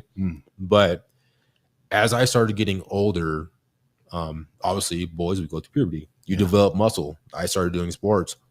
I couldn't get shots in my arms no more because they were just muscle. No fat. Yeah, you ever get a shot in a straight muscle? It hurts like a bitch. It's like acid. Yeah. Like, real talk. No, for the people that don't know, it hurts really bad. So bad. Yeah. The hardest part for me being a diabetic is not having enough fat. Yeah. 100%. It's a pain in the ass. And I remember my mom gave me my last shot, bro. And I was like, I'm done. Like, it stuck in my tricep, and it was just like, oh, I was like, yep. You feel it burn it off. I love you. I was like, yeah. But then I started doing injections myself. Yeah. And it was a huge lifestyle change, bro. I remember one of my closest best friends, call him White Boy Nick. I went back to his house after being gone for like 3 or 4 weeks. So I was almost dying. And he opened the door and he's like, what happened to you, bro? You're in the hospital? I was like, I got diabetes. Keep in mind, a lot of people don't think ill about my homeboy. He didn't know what it was. Sure. But he was like, I was like, nigga, what? I got the zombie virus? I was still confused. I was like, is this contagious? But obviously, if you don't know, I mean, you're gonna be sketchy about it. So it is what it is. But you know, and that's another thing too, which I think is super important to touch on is the simple fact that there's power in being diabetic. And I feel as though, you know, after I was diagnosed, it gave me an opportunity. Well, not even an opportunity. It forced me to look at every single thing that I put into my body and be in tune with how my body reacts to specific foods. Yeah, that's real talk. And I wish that more diabetics in the world weren't afraid to bust out their needles and their pumps and their all that pumps stuff. and all that in public and, Yeah. and be transparent about it, because it's not something you have to hide. You can wear it with honor. And I really have type 1 diabetic on the back of my neck and on the side of my neck. And I've had a lot of people come up to me and just be like, that's really courageous of you to wear it like that. And it's, for me, I look at it as a superpower. Like, I get the opportunity to really be in tune with my body. Now, this superpower comes with a lot of highs and lows. Yeah, no pun intended. Yeah, exactly. And it's like, it's okay to wear whatever you have on your sleeve and be completely open about it to people, because I don't think the conversations like this would even happen if you weren't open about having, type 1 diabetes or whatever it may be. And like you said too, a lot that can be distasteful to some people, right? Yeah. And I kind of want to jump into that, and like social environments and things like that. So you're going through puberty, you start dating and stuff like, did you try and like repress and not tell people about it? Or was it ever something that you were ashamed of? Definitely. When I was younger, I was really embarrassed of having a chronic illness. Yeah. I wouldn't take a shot in public. I would go hide in the corner and take a shot. I was so embarrassed of it. I wouldn't poke my finger in public. Like, I didn't want anyone to know I was different. You feel me? Keep in mind, we're teenagers, so we want to be like everybody else. But yeah, I was really low hush hush on my diabetes. Yeah. You know what I mean? And then, I started getting older, man. I was just like, you know what? This is my life. Like, Yeah. I don't care. Yeah. You know what I mean? And like, when I was in freaking starting a few semesters of college, and I'd go out with my boys, and they're like, bro, you're still hiding in the bathroom? Like, why? Yeah. You know what I mean? And I honestly looked at it that way. I'm like, why? I'm like, I can look at somebody across the room like, hey, is your pancreas working? That's great, because this is my pancreas. Like, you know what I mean? Like, here, let me draw up a shot real quick. Yeah. We're good. Yeah. You know what I mean? Like, Yeah. so, but I think all diabetics go. I think just anyone that's dealing with something like on our level of like a chronic illness or anything that you don't want other people to know about, because it's been so hard and such hard of a fight in your life. When you first start off, you might be just like, damn, like, they're gonna think I'm different. Yeah. You know what I mean? I held off on getting a pump and a CGM because I didn't want things on my body showing that I was different. Yeah. You know what I mean? Like, Yep. I didn't get on a CGM till 2021. And for the people that may not be diabetics, let's run them through what a pump is and a CGM and the difference between not having those and having those. Oh God. There's a Lifesavers. lot. Yeah, really. If you're not on a pump and you're diabetic, Yeah. please. And honestly, that's what I want to do with the show, is eventually get to the point where I can purchase those things for people, because they are absolute lifesavers, game changers They as are. diabetics. They And really are. And a lot of people don't either have health insurance, or they do have health insurance that doesn't cover those types of things. So if we can come together as people helping people, eventually I want this to turn into something where we are sponsoring families with insulin supplies, with good, nutritious food, which is so fucking important. Yes. But let's explain to the people the difference between going from insulin injections and pricking your finger to having a pump and a CGM. Yeah. So the way I look at it is injections is more like old school, because we have the pumps now, and like he's saying, pricking your finger. So back in the day, I don't know when you started, did you prick your finger? Oh, yeah. Okay. Yeah. Yeah, So for like the first year and a half. yeah. Well, so as diabetics, we have to check our blood sugars. We get a test kit, prick our finger, get blood, and we hook it up to a meter, right? It'll read our blood sugar and let us know where we're at. That was, like I said, the old school way. Me, myself now, you do too, right? You have a CGM? I do. So we both have CGMs. It's a continuous glucose monitor. That's what's on my arm right here. Mine's on my butt cheek, or else I'd show you guys. So. We don't want to get flagged. Yeah. But the CGM is a continuous glucose monitor. It watches our blood sugars 24/7. If we start to have a low, gives us a warning. If we're starting to have a high, it gives us a warning. So it's a huge lifesaver. It was for me, because I had sugar so low that I dropped down to 16. This is when I had my own place, and I would always keep orange juice next to me, right?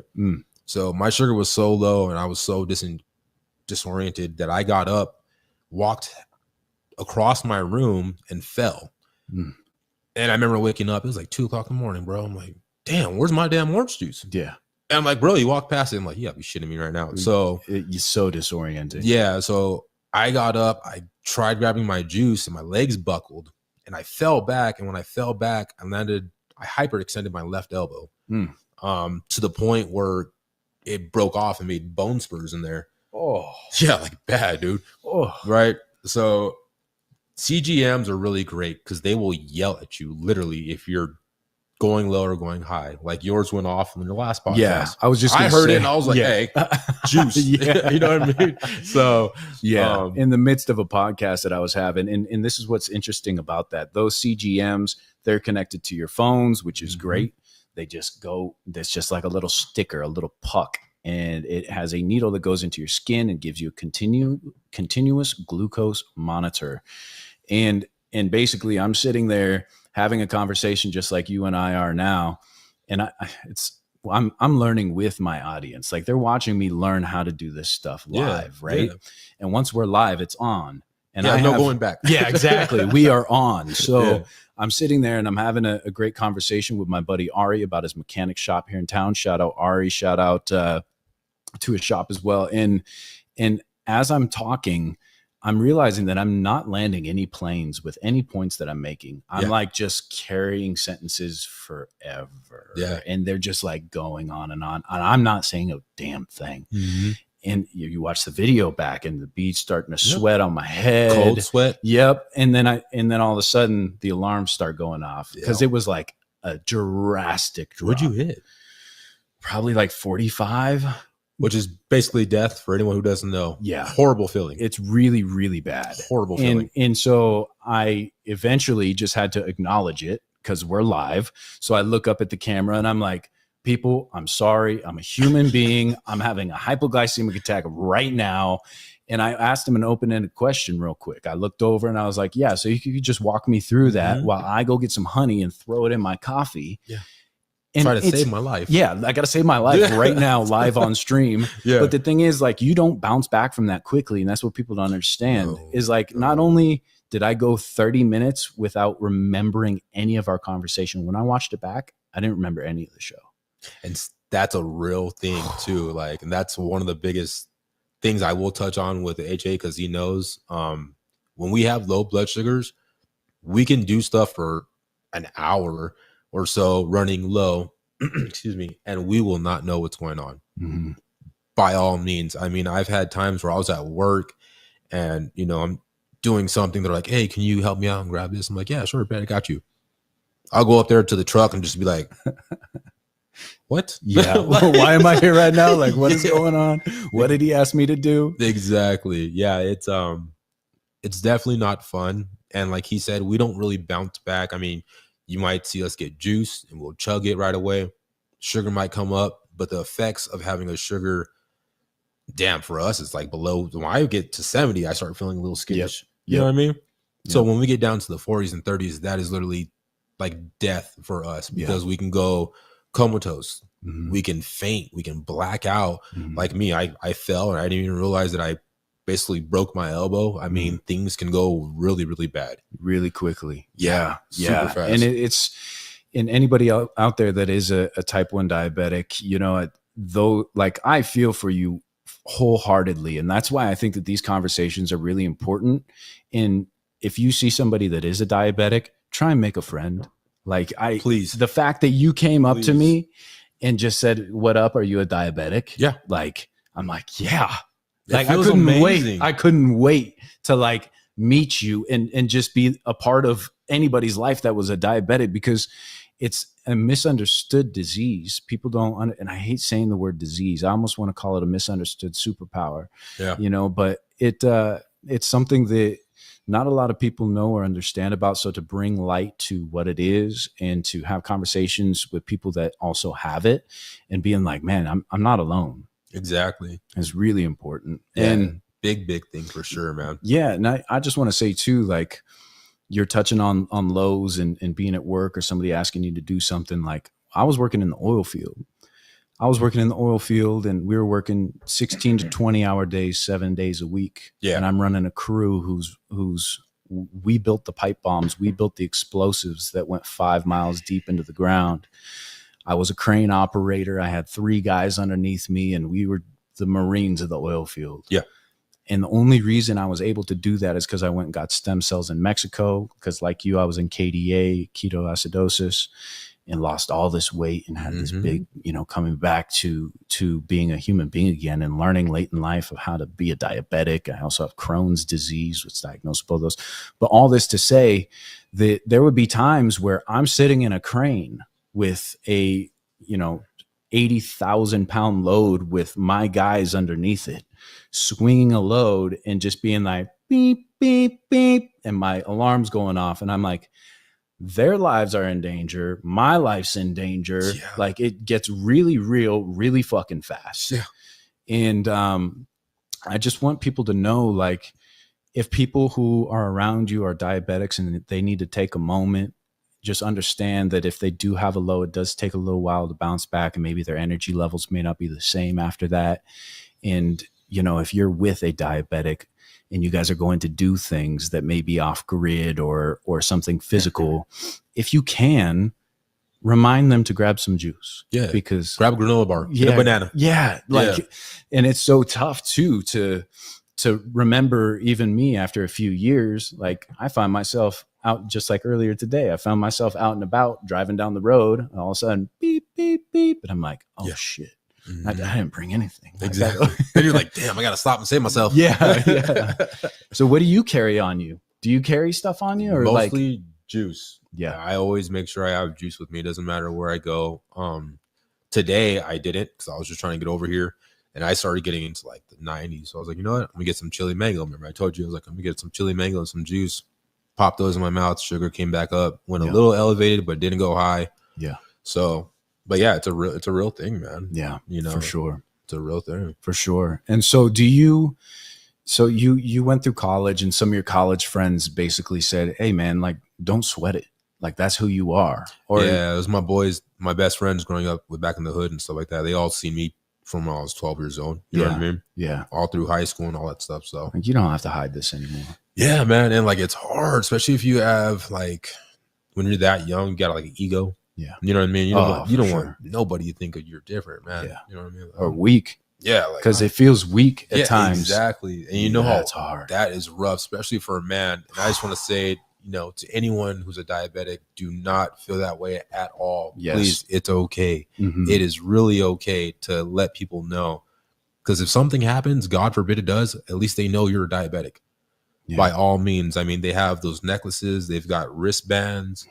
This is my controller for my my Omnipod. It says it right there. That's my controller for my insulin pump. So, but don't be afraid to let people know. Yeah. The more that people know, the more they can help. Absolutely. What I mean? Well said, man. I'm glad we touched on that, because I feel like as a man, there is a sense of weakness when I do have lows, and I'm getting through that still. Mm-hmm. Even in social situations when you do have to pull back, and people are having fun or whatever, and you got to sit in the corner and drink your juice for a minute. Yeah, you got to survive. Chill. Yeah, like you got to survive. You got to take care of yourself. Yeah, and it's okay to not be okay.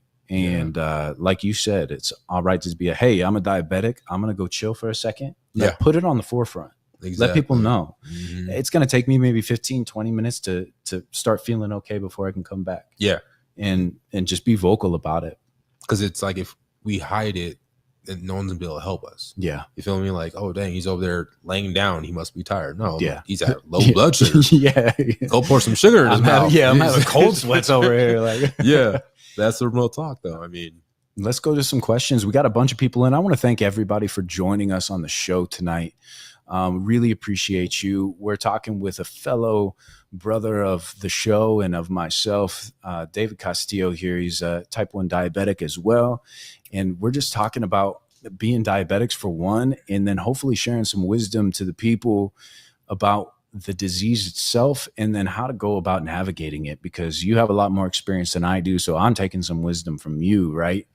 And I hope anybody out there is getting some nuggets from this. But we do have some questions. Cybersecurity Sensei, do glucose tablets help with T1D during hypoglycemic episodes?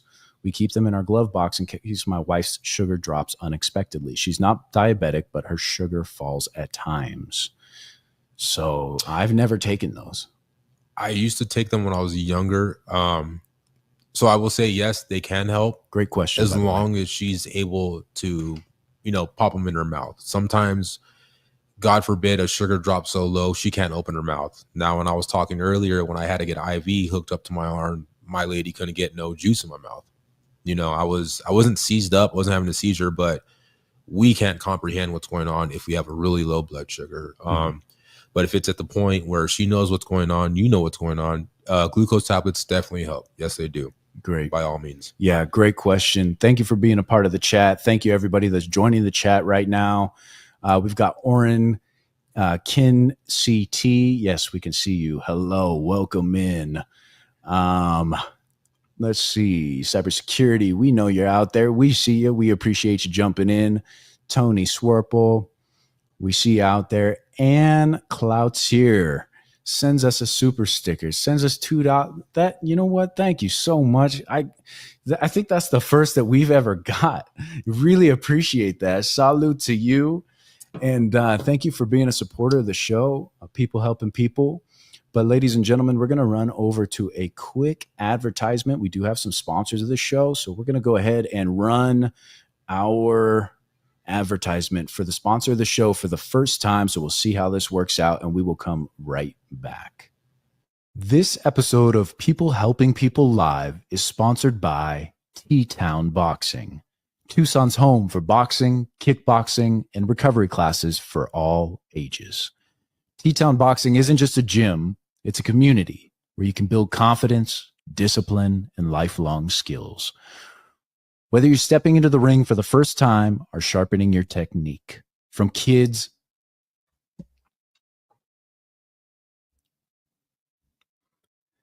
This episode of People Helping People Live is sponsored by T-Town Boxing, Tucson's home for boxing, kickboxing, and recovery classes for all ages. T-Town Boxing isn't just a gym. It's a community where you can build confidence, discipline, lifelong skills, whether you're stepping into the ring for the first time or sharpening your techniques. From kids to adults, beginners to experienced fighters, T-Town Boxing offers a space to grow, train, and challenge yourself. So, if you're ready to push your limits and join an amazing community, reach out to T-Town Boxing on Instagram at instagram.com/T-Town Boxing or their website, boxingtucson.com. Again, instagram.com/T-Town Boxing or their website, boxingtucson.com. Back to the show. All right. Thank you, T-Town Boxing, for sponsoring the show. And I realized that we just ran the ad where I screwed it up. So that's great. You guys get to see a little behind the scenes. Hey, things happen. Things happen. Yeah, this is what it's all about. We're learning. We're having fun. A few things before we dive into this next segment, brother. If you guys know anybody that wants to be on the show, whether you be a business owner, you be a musician, you be an artist, you can reach out to us. This banner at the bottom here, you can either reach out to me on Instagram at People Helping People Live or at The Real Alexander J. Either one of those. If you know somebody or you are somebody who wants to be on the show, let me know and we'll get you on and make sure you be a good fit. We'll get a nice interview and get you some good content. But yeah, welcome back, everyone. We are still sitting here with David Castillo, and we're going to dive into some of the uglier sides and harder things of being a type 1 diabetic. And, you know, I think, like I said, I like to look at this as like a superpower, but there's also things that are very tough for us as diabetics in navigating life to put on the forefront and be open about. And I kind of wanted to ask you about some of those things. And yeah, when it comes to things like relationships and dating and things like that. Is there like a certain time frame that you wait to talk about that? Is that right on the forefront? I mean, so my girlfriend in college at the time, she knew I was a diabetic right off the bat because I wasn't really hiding it anymore. But she got to see, the ups and downs. Obviously, I had a really low blood sugar, I believe, of like 15. Excuse me, and I woke up paralyzed just from my neck down. I couldn't move, and all I could do was like yell in her ear like we were asleep. I'm like, I can't freaking move. Yeah. And she's like, well, grab the juice. I was like, I can't move. Like, literally, I need your help. So she had to pour juice in my mouth. And then finally, like 4 hours later, everything came back. And I had a lot of episodes where I was up in my sugars. I was throwing up. I couldn't see straight, like stuff like that. Like I said, there's a lot of ups and downs. And she straight up told me, like, I can't do this because it's so hard to watch you like die almost every time. Yeah. And so that was a big mishap in a relationship. It was when I was younger. Sure. When you're young, you don't really care. Yeah. But I was straightforward right off the bat. My lady now, my Sonny, she knew I was a diabetic right off the bat. Yeah. She was there when I had a super low blood sugar. She's seen me through highs. There's been times where me and the kids were coming home to like get snacks and go back to the pool, and I dropped like 40. I'm like, I gotta eat an orange and lay down. Yeah. Before I lose everything. Yeah. And so she gets in. She's a really big supportive. Shout out to Sonia. Love you, babe. Shout out. But I think as we get older, we have to be honest with our partner right off the bat, especially having this illness we do. And if you find that ride or die that's willing to sit there and help you through, everything, ups and downs, and save your life, like she saved my life, it's a big thing, man. It's a really big thing. And those women or men, if you're female diabetics, whatever the case may be, are hard to find. They are hard to find. But when they're there, bro, I mean, it's a life changer. Yeah, absolutely. Yeah. And shout out to Sonia. And my girl is the same thing. When we had met, I'd only been a diabetic for, 10 months. And I was also diagnosed with Crohn's on the same day that I was diagnosed with diabetes. And it really took its toll. I mean, I was bleeding out of every orifice in my body. And, I was in a state of KDA. My story was real similar to yours, right? And I think that that's very common. Is I had to pee all day long. I was falling asleep behind the wheel. People at a red light would be honking at me. I'd be waking up and I just couldn't eat enough sugar. Yeah. I was like, oh, gosh, man, maybe I need an energy drink. Like I'm falling asleep all the time. And long story short, I get diagnosed with type 1 diabetes, and they did so many tests on me before they found out that I had Crohn's disease as well. Yeah. And everything good for Crohn's is bad for type 1 diabetes and vice versa. So I was at this crazy conflict of how to figure out my diet, my lifestyle. Yeah. Just fighting yourself. Yeah, really. And all the literature that I had on Crohn's was like, eat carbs and do this and that. And everything on diabetes is like, don't manage your carbs. And I'm like, oh, fuck, I'm screwed, Yeah. And, but I ended up meeting my girl, September 10th of 2019. And we had hit it off, and she just took care of me, man. Yeah. Like that support was crazy. Like you said, I don't think I would be here without her. Yeah, because it was a real thing. Yeah, there was times in the middle of the night, where you wake up and your alarms are going off and you're shaking and you don't know if you can get up and stumble down into the kitchen and grab some juice or whatever it is. And I just be like, babe, I can barely talk. Like I help. Like, juice. Yeah, juice me. Yeah, juice me. So yeah, and then in a serendipitous way, 6 years later, we meet back up, and she's still that lovely, caring person, and has just been taking such good care of me. So shout out to you, Kayla. I love you. And I wouldn't be here without you, from the beginning to now. And she's been an amazing support system through and through. And that support system is so important for the diabetics, because sometimes we can't do it by ourselves, man. That is a really, really good way to say it, man. I mean, I tried it for a while when I was living by myself, and obviously I failed. I mean, I've called my mom because I couldn't move, and I had to crawl with one arm that would work to juice. You know what I mean? Had that situation where I basically broke the elbow. So, you know, it's the partners definitely help. Yeah, absolutely. So shout out to anybody out there that's taking care of somebody that is going through these types of things.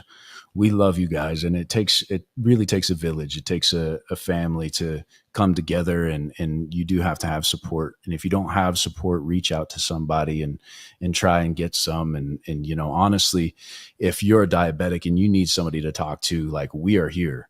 I know that he needs some diabuddies. I need diabuddies. And you see something? Hey, Go shout ahead. out to my brother Tony Swerpo. Tony Boogs, Swerpo. that's my brother. There he is. I love love you, Hey, Dave. without Alex, I love you, bro. He was there. I had a seizure, and he caught me. I was on the couch. I didn't mean to cut you off. Sorry. No. This is what it's all about. This is live. But glad to see you guys are joining in. Big shout out to you guys. I love you. All my heart. Yeah. Beautiful. Yeah. Thank y'all for joining us. This is great. And oh, cool. We got Boogs 420 OZ2. Yeah, that's my Let's brother, see. Alex. Nice. Love you, Dave. It's great. He says, love you, Dave. It's great. You're sharing your story and helping others out. Good work. Man, we really do appreciate you guys coming. I'm going to give you guys a round of applause for being here. For real. Thank you. Thank you. But yeah, man. Again, I just want to say thank you for coming through. And, you know, as we continue to move forward and grow older and wiser through our, you know, experiences and, you know, was it nerve-wracking being a type 1 diabetic, having this coming of age into manhood, you know, in your 30s and thinking about having a family because now you got a beautiful daughter. And was that something that was daunting? Yeah. Excuse me. Yeah. So at first I didn't want to have kids. It was for that reason, man. I was really, really against it. Mm-hmm. You know, Same. Shout out to anyone that's dealing with it. Yeah. You guys can do it. It is possible. I have 2 beautiful children right now. Mm-hmm. I had my daughter, Marley Castillo, in February 16th, my mom's birthday. Shout out to you, Mom. Hey. Same birthday my mom's. I love that. Yeah. She was born in 2023. Everything was great. Everything was Gucci, man. And then last year, July 5th, we went to a 4th of July celebration, and she was just not herself. And I could tell something was wrong. Something was wrong. She wasn't talking. She could barely walk. Her eyes were all sunk in, super thirsty. Me and my lady took her to the emergency room like 2 o'clock in the morning. And they do the same shit, excuse my language, but they're like, you know, no fever, blood pressure's fine. Whoop, whoop. I'm like, no, check her sugar. She's a baby. I'm like, no, check her fucking sugar. I'm a diabetic. Like, I'm not going to tell you again. So they checked it, and Marley's sugar was at 485. Oh. Yeah. And like in the moment, like I lost it. I want to say shout out to Sonia again, babe. I love you, because she was pregnant with our baby boy. And I lost my shit. I mean, I've never yelled and cried so hard in my freaking life. You know, just finding out the one most innocent thing in my life just became what I was, you know, like, and it hurts so bad, bro, because you know how it feels when you have like really highs and when you have lows. And I knew what was wrong with my baby, and no one wanted to listen to me, and it pissed me off. And so we had to sit in the hospital for about like a week with her, man, you know, hooked up to IVs, and I couldn't sleep. And it was so haunting. But I mean, I went outside and I called my mom's, my brother, Alex. I'm pretty sure I called you. Just like crying my eyes out, man. Like I still cry about it today, because it just is the most touchy subject. When you find out your child has the same disease as you, and it broke me. Like I've never had my soul broken so hard. But Marley's great. She's doing amazing. Actually, July 5th will be her 1-year anniversary as being a diabetic. She's the reason why I got on the Omnipod, the insulin pump, because I didn't want her growing up thinking she was different. You know, I put on her pump. I put on her meter. She's like, pump. I'm like, where's daddy's pump? She's like, daddy's pump, Marley's pump. So like, yeah, things like that. I mean, they make up for it, man. But yeah, it is possible. And you guys, if anyone has like illness or anything, don't be afraid. You know, things might happen, things may not happen. Wherever it is, you're a blessing, your child's a blessing, and don't be afraid. You know, you got to be strong for your kid, and that's just what it has to be, you know. Yeah. Man. So. Yeah, that's really something that I'm going to take with me is just not to be afraid, because I feel like, you know, I felt the same. Yeah. I'm mid-30s now, and you know that time is coming when I start thinking about things like that. And I've always thought, you know, same as you, how could I have a kid? How could I do that? And I think the reality of the situation is, you know, like your daughter being diagnosed at a young age, and then having somebody who is so experienced to guide her, Yeah.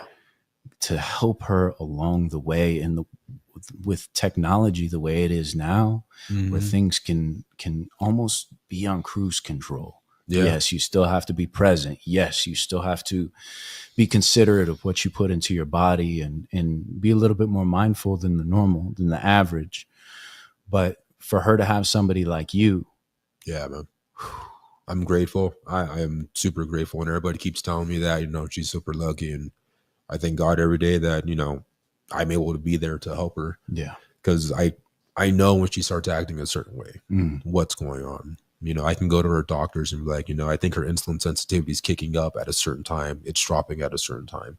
You know, as diabetics, we know things that doctors know, but not by books, by living it. And so I'm grateful for that, because I can do it with my daughter. You know, it's a real helpful tool. It really is. Yeah. So, yeah. And how are things changing as far as like at the house since she's been diagnosed? Like I mean, obviously a lot, right? But Yeah. is there a big shift in diet, or is that tough because of her age? You know, that's toddler age. Like, oh man, she eats whatever she wants. right? Yeah. She'd be in the pantry over there grabbing chips. I'm like, let me count your carbs. She's like, no, and just take off running. I'm like, Marley. Yeah. So it's kind of it's a pain in the ass. Hey, Cassie, love you. My sister right there, Cassie. Nice. Hey, Cassie, we see you out there. Thanks for joining us. So yeah, it's a pain. It's a pain, you know, especially being a toddler. They want to do whatever the hell they want. They want to eat whatever the hell they want. Yeah. She talks a bunch, so she'll let you know, like, I want a popsicle. I'm like, no, you just had two. And she'll get pissed. Like, so I'm like, God damn, girl. So yeah, it's a big change. The other siblings know not to just let her eat whatever she wants. Right. Not to let her grab a thing of orange juice and start chugging it. You know what I mean? So yeah, it was a big lifestyle change. Thankfully, you know, I lived through it for 23 years, so I have the experience to help coach the rest of my little family to figure it out. And her mom, Sonia, is amazing. She does great when I'm gone. I worked 94 hours last week, so I mean, I didn't get to see my family the whole week, you know, and I know Sonia's there to take care of it. And, you know, my parents, her mom, her Marley's older siblings. So nice. Yeah, man. She's got an amazing support system. Yeah. And again, you know, it's got to be one of the scariest things to hear that. I mean, that I cannot fathom being in those shoes. But on the flip side of that coin, you know, there's support through and through.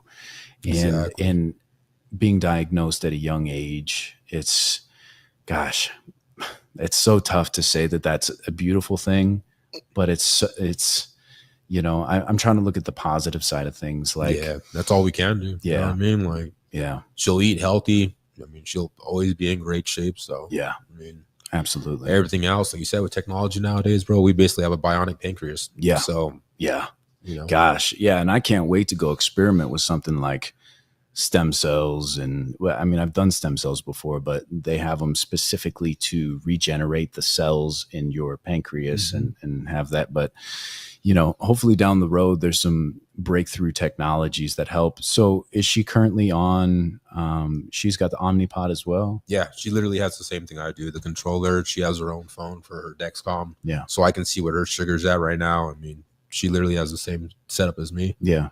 So Can you dose her remotely? no. So how the controller works with her Omnipod, she's got to be within 20 feet. Oh, I see. Okay. Yeah.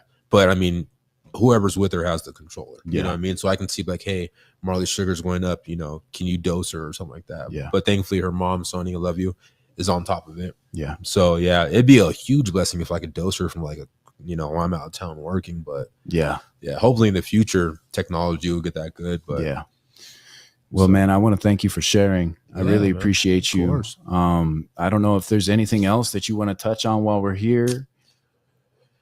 I don't know. I just want to say if there's any diabetics watching or anyone with a chronic illness or anything you're struggling with, I mean, don't be afraid to reach out. You know, you're a human. We're all human, and don't be afraid. There's nothing wrong with it. Asking for help, letting people know. You know what I mean? It's completely fine. It's completely fine. And if there is anyone watching that's a type 1, you're doing amazing. Yeah. Any chronic illness or anything, you're doing amazing in life. And for everyone else, it's just watching. You guys are also amazing. Yeah, absolutely. Thank you so much for sharing, brother. And thank you all for tuning in. Everybody that's tuned into this episode of People Helping People. I hope that you got some wisdom and you have an amazing story, man. And Thanks, I would love to have you back on the show anytime. Yeah. You're a family of me. You're a family of People Helping People. Yeah. And you're really out here doing God's work. You know, I mean, it's really tough for us to go through life and you know, reach out to people and have you know, good connections with people that you may or may not know. And I think that this show has really brought a lot of that into my life. And to be able to have people like yourself sit down and talk about their experiences in life and give a little wisdom and a little bit of love to the people that are out there watching. So again, I appreciate you, man. And we're going to go ahead and end the live stream. We are at an hour. That flew by. It did. That flew by. Especially when you touch on something that's like personal in your life. Yeah. You know what I mean? Yeah. It's like, damn, you get so much into it. You look at the time, like, damn, Yeah. we're talking a lot about ourselves. Yeah, we did an hour. Thank you all for tuning in. Ben K, we see you out there. Amanda Cardenas, we see you out there. Hey, Kim. Thanks, Mama. I see you. Thanks for joining. Kim, we see you out there. My boy Tony's wife. Awesome. Yeah, thank you guys for joining us. And we're going to go ahead and kick off the theme music and let y'all go. Thanks for tuning in to the second of 30 days of 30 live streams. This is day number 2.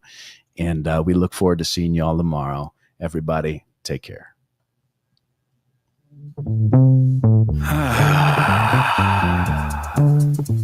Yeah. What's everybody fighting for? Why can't people help people? That's the question. Oh my God, there's people helping people.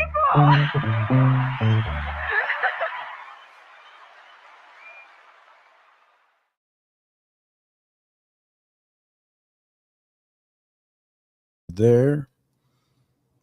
All right. We are live on the main page right now. Let me go ahead and dive over to Instagram and make sure we're live over there as well before we get the show started. I hope everybody is having a beautiful day. And I did get a notification via Instagram that there may be issues with their live support. So we may or may not. Oh, you know what? It's working. Look at that. Nice. All right. We are officially live on Instagram and we are live on YouTube. We are live on Facebook. Holy smokes. We are live all over the board. This is a beautiful thing. Ladies and gentlemen, welcome to another amazing episode of People Helping People. And I am really, really excited to announce that not only do we have a new intro song, which we played the last episode, but we've got a new intro aesthetic, and it's really fun. Big shout out to my little sis, Victoria. I love you. She put this together for us, and let's go ahead and get it fired up here. Give me just a sec. All right, here's the new intro. Let's go.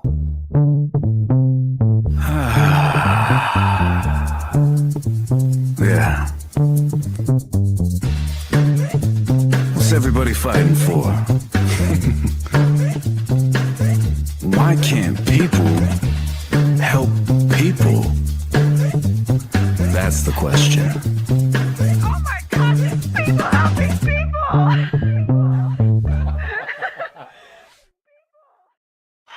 Yeah. I hope you guys enjoyed that. It was really fun to make. We're getting so many copyright claims from this little soundboard that I have over here. And even using the clap track. So we're going to make our own applause track too. But we had a blast putting that together. And I just want to take a moment to thank everybody that's been tuning into the show. You know, the support has been snowballing, everybody reaching out, either wanting to be involved or, you know, wants to support in one way or another. And I find myself coming up short on how people can support. How do you guys want to support the show? What would be best? Should we put out some merchandise? You know, I'd like some ideas. So I'm kind of opening this up to the audience and know how you'd like to support people helping people. But for right now, the best thing that I can ask is that you go to the Instagram page, instagram.com/people helping people live, or youtube.com/people helping people live. Go subscribe to the YouTube channel. We're trying to monetize over there. Go ahead and follow the Instagram. And yeah, I just want to thank everybody for the amount of support and love that we've had. And we are on day 3. We're doing a 30 by 30. We are in day 3, 30 days of 30 live shows. We have incredible guests lined up for you guys. Tons of wisdom, business owners, artists, musicians, and we're going to showcase anything and everything to make sure that you guys are getting some value out of the show. So I'm really excited to be doing that. But first, let's have a nice sip of Joe. Delicious. That one was for you, Pops. He used to run a radio show, and he'd do that every morning. I remember listening to his radio show, and he'd have his morning sip of coffee. So without further ado, tonight we have an amazing guest with us. He is a man that wears many hats, and he's seen a lot of life. He's the guy that's got a story for everything. He can relate to everyone. He's so well spoken and well read, and just somebody that you want to aspire to be like. And I am no different. And I am really excited to welcome back to the show. He has become a people helping people regular because of the love and passion and wisdom that he shares with our audience. Ladies and gentlemen, Jeffrey Vanderveer.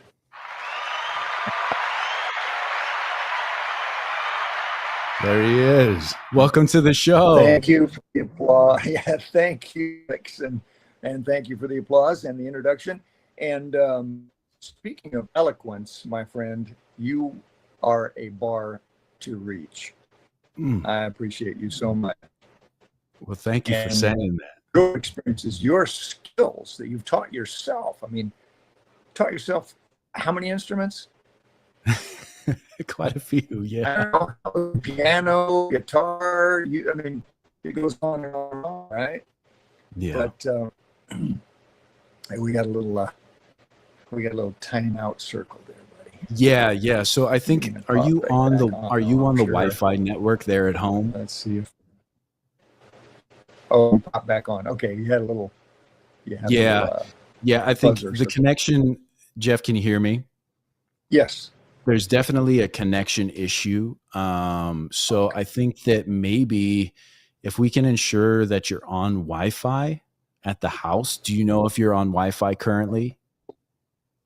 Oh, that is a good question. I'm going Okay. to my screen up here for a second, Okay. and We can go ahead and take a moment. I'll give you a second to breathe here and get through that. And I'm just going to talk to the audience for a moment. You can shoot me a text and let me know when you're ready, and then we can pop you back in. Yeah, just make sure you're on the home Wi-Fi there. All right, a little bit of technical difficulties. You know, I had my ma on the show a couple of days ago, and she is such an inspiring, incredible person. She took this, she's done so many things, but recently she took this idea that she had. I don't know if you've ever seen the movie Metropolis. Go listen to the show, because she breaks down how she had an idea to take a movie that originally was written and filmed in the 1920s and then remade in the 80s, and she made it a live theater play. really incredible story, the trials and tribulations and everything that she had to go through in order to make this show work. And so it was an incredible, inspiring story. And, I just, oh, maybe we got it. Hold on. Again, we are live. So let's see if we get him back on here now that he's on Wi-Fi. Let's hope. Fingers crossed. Hey, you are looking crispy clear. Welcome back to the show. You have a fan on you or anything? Can you hear me? Thanks. Can you hear me, Uncle Jeff? Can you hear me? Hello. I'm still spinning. Okay. All right. Let me mute this real quick while he figures it out. So again, some technical difficulties, but that's totally okay. Let me see if we can get him on the line. Jeff, are you there? I'm here. All right. Yeah, you're looking crispy too. Leave it to me. I have technical difficulties. Yeah.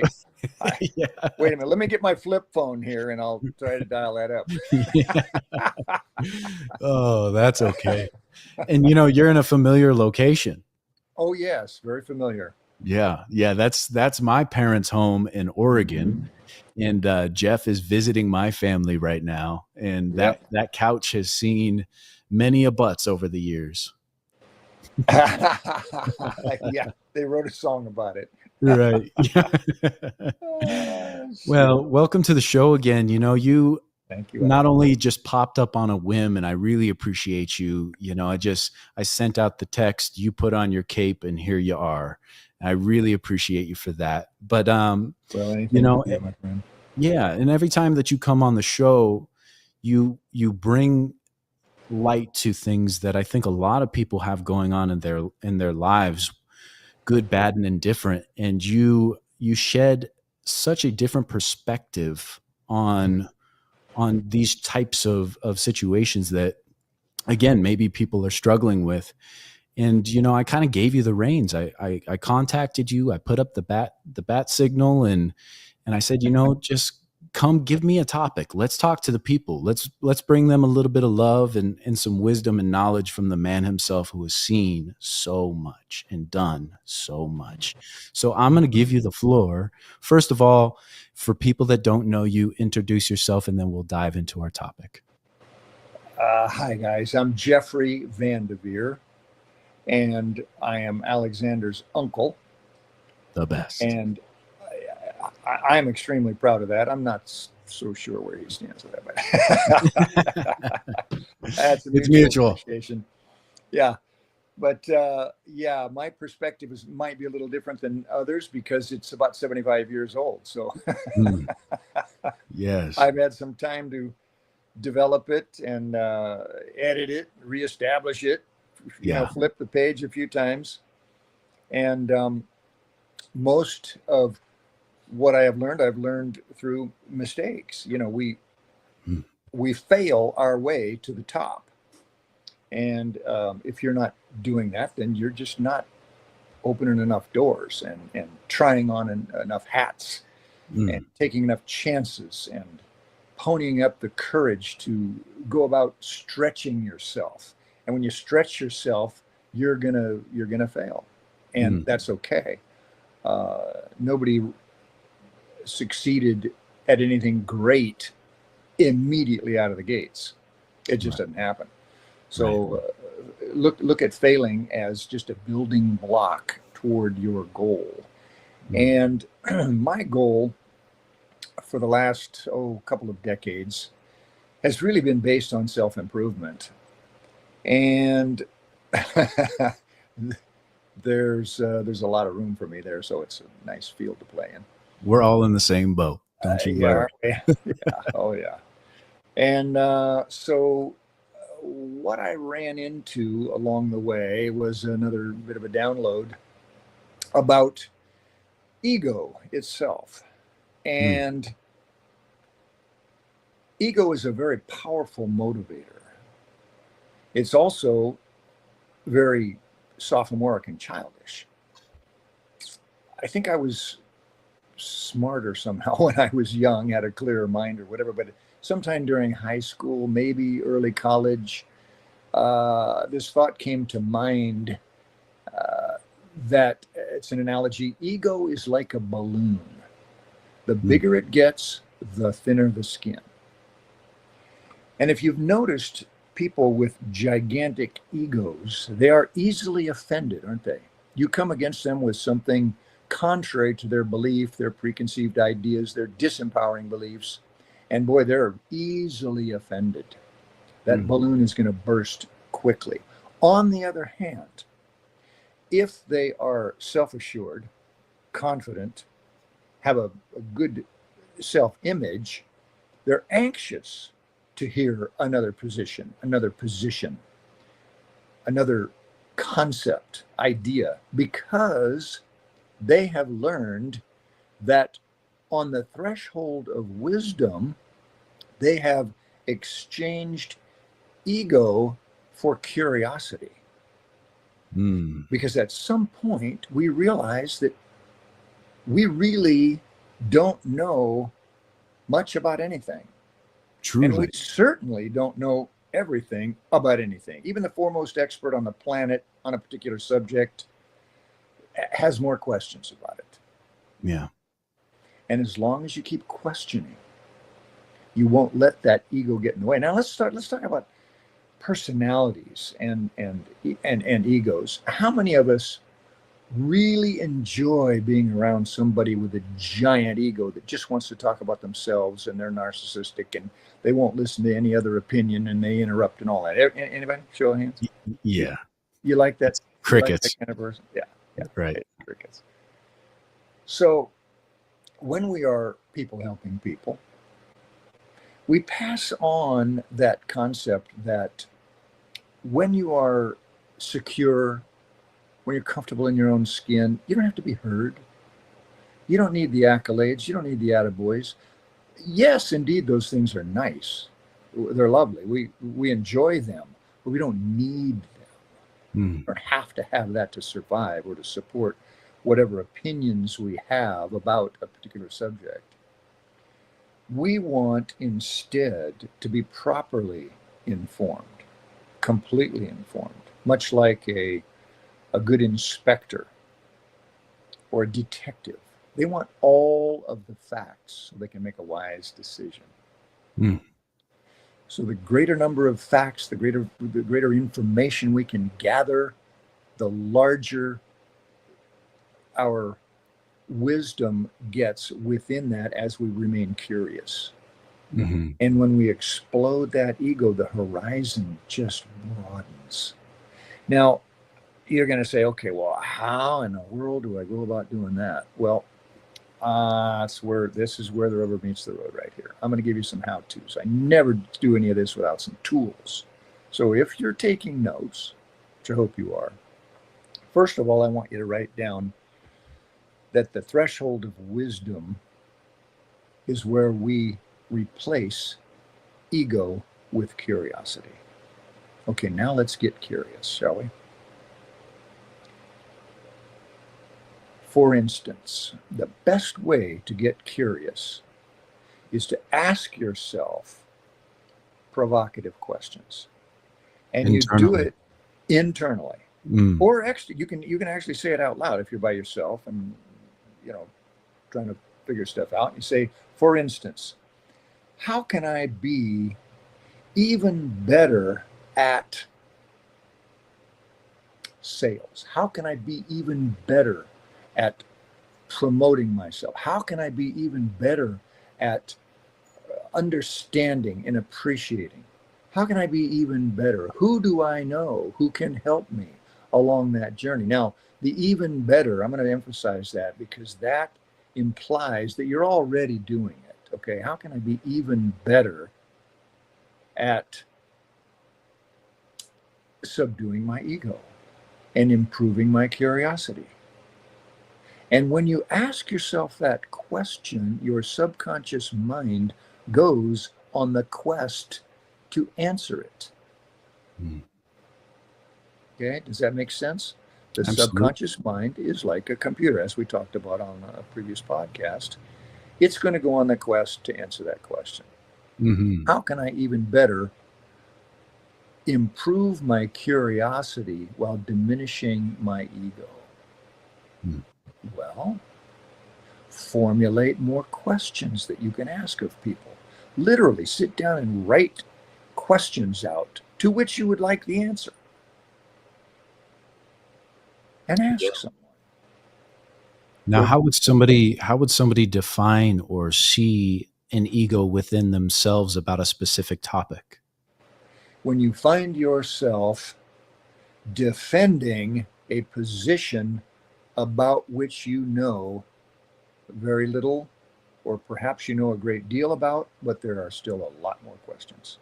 When you're defending your position, you are like a child saying, no, no, no, I want a peanut butter and jelly sandwich. I don't want that broccoli, and because you've made a decision that that's going to be better for you, whatever. It's childish. It's just irresponsible. So, yes, how you go about doing that, that's the question. Yeah. So if somebody was to identify within themselves that maybe it is ego versus confidence or knowledge that's getting in the way of them being curious, how to identify and differentiate between those things and say, you know what, this is the ego speaking. Let me ask some more questions in order to mitigate that. Beautifully asked. Yes. When you find yourself thinking over the other narrative, Mm. you're in your ego. Because you're doing one of two things. Yeah. Because you are always doing one of two things. It's very simple. You're thinking about how you're going to respond, which is a very subjective and primitive way of thinking. You're thinking about how you're going to prove the other guy wrong and yourself right. Mm. And you're looking for things that support your own predisposed position regarding it. Yes. So you're thinking about that instead of putting up a white sheet of paper in your mind. Just blank it out like you're meditating. Just go to your breath and listen. One thing that I do when I'm with someone is I look into their eyes for my own reflection. Oof. Concentrate on that and concentrate on the audio.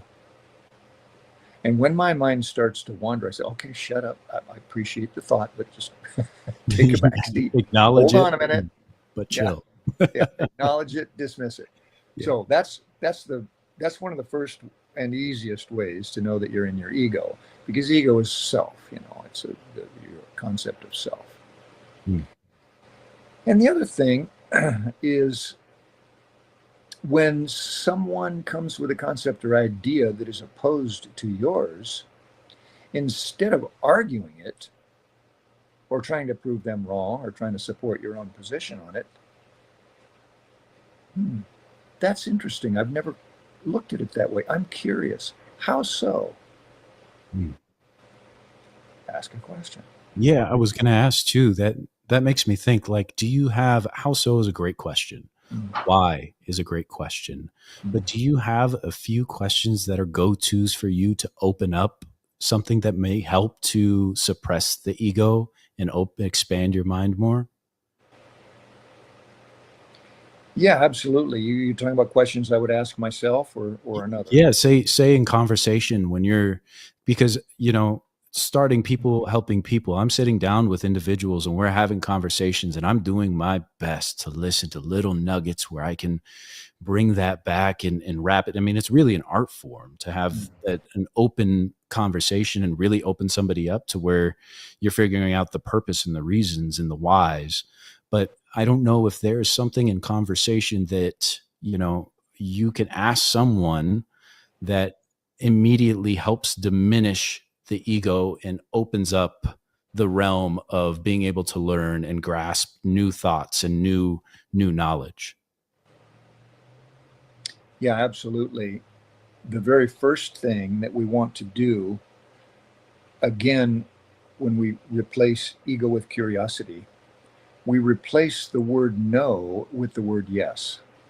Even when the person is totally disagreeing with you and you totally disagree and you're going to inject something that is contrary to what they've said, you say, yes, exactly. Now you've got their attention because you've agreed with them, and you can say anything you want because they now begin to listen to your support of their position.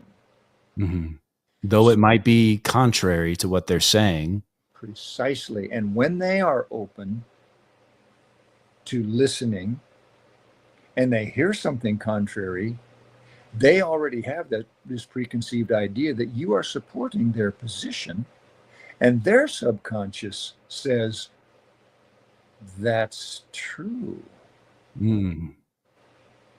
So you do that with yourself as well. You say, okay, what I'm hearing is contrary to that which I have believed in the past or thought or decided. Therefore, I will listen even more closely. And when you, again, to answer your question about the questions you ask, read between the lines. Listen so closely that you don't necessarily hear the words. It's like listening to a record on vinyl. Yeah. It's the innuendo between the notes, the silent parts, the body language. When you're truly listening, you're watching the body language. You're looking into their eyes. You see that glimmer. You see a little twitch of a smile, or you see a little touch of anger. And you say, I'm thinking that you are contemplating something beyond that which you're saying. Can you tell me about that? Yeah. Interesting. I asked a waitress one time, she was obviously, excuse me, super bright, fairly bubbly when she'd go to the table, but then her countenance would turn. And I could see her thinking deeply about something. And she came to the table and I said, I can't help noticing what a deep and thoughtful person you are. There is much more to you than most people would recognize. Wow. You are a very powerful and deep thinking and feeling person. And I just wanted to acknowledge that with you and let you know that somebody recognizes that. Wow. What a compliment. It's an observation. Yeah, it's beautiful though. And it's a true observation. You can't compliment somebody on something that's fake or superficial. I hate superficial. Like, a buddy of mine used to say, hey, who does your eyebrows? That's a great line. Because, they're always complimenting something else. Yeah. But it was a pretty good conversation opener. But when we look between the lines, when we read between the lines and present an observation or a question based on that which we see behind the veil, behind the verbiage, the eyes being the windows to the soul, if you look deeply into the eyes, you will discover something about that person that is deeply meritorious. And every single one of us has a story. We have deep thoughts. We have deep emotions. We have exhilarating moments in our lives and terrifying moments and moments when we are so deeply sad and can't even imagine why. And those things are stuck within us. I've said before on another podcast, and it bears repeating, if you treat everyone as if their heart is breaking, you're going to be right 90% of the time. I love that. I hope everybody takes that with them, because that is a beautiful sentiment, and it's so true. It is so true. Everybody in the world has a lot on their plate in one way or another, and they deserve that grace. They deserve that love. And if you approach with that mindset, it's really a beautiful thing. And yeah, thank you for sharing that, because again, I hope that people take that to heart and practice, because that is a skill to practice. Mhm. And I also wanted to ask too, while we're on the topic of, suppressing, I don't want to say necessarily suppressing the ego, but when you're notified mentally that this is your ego speaking, and to ask the questions, to be curious in order to let the ego somewhat take a back seat, or to help yourself internally combat the ego. Mhm. Are there moments in your life that you can share where you felt your ego climbing and the curiosity fading? And did it take, is there a good example of that where maybe there was a success in the end, or the ego ended up winning, or whatever it was? But is there something that comes to mind when I ask that? Oh, you got about a month? Uh, right off the bat, there was one time in particular when I was married to this delightful lady, Jill. I was selling vacuum cleaners door to door. I sold Electrolux door to door. We would knock on cold calling. I did the same thing with Kirby's, and holy shit, is that a hard gig? Oh, I'll tell you what, it's trial by fire, isn't it? Really you is. learn so much about human character, about yourself. Yeah. It's massive. So I'm doing pretty good. I'm on the leaderboard several times, and I'm out in Long Beach selling door to door. And Jill wanted to start selling, and she's pretty sharp.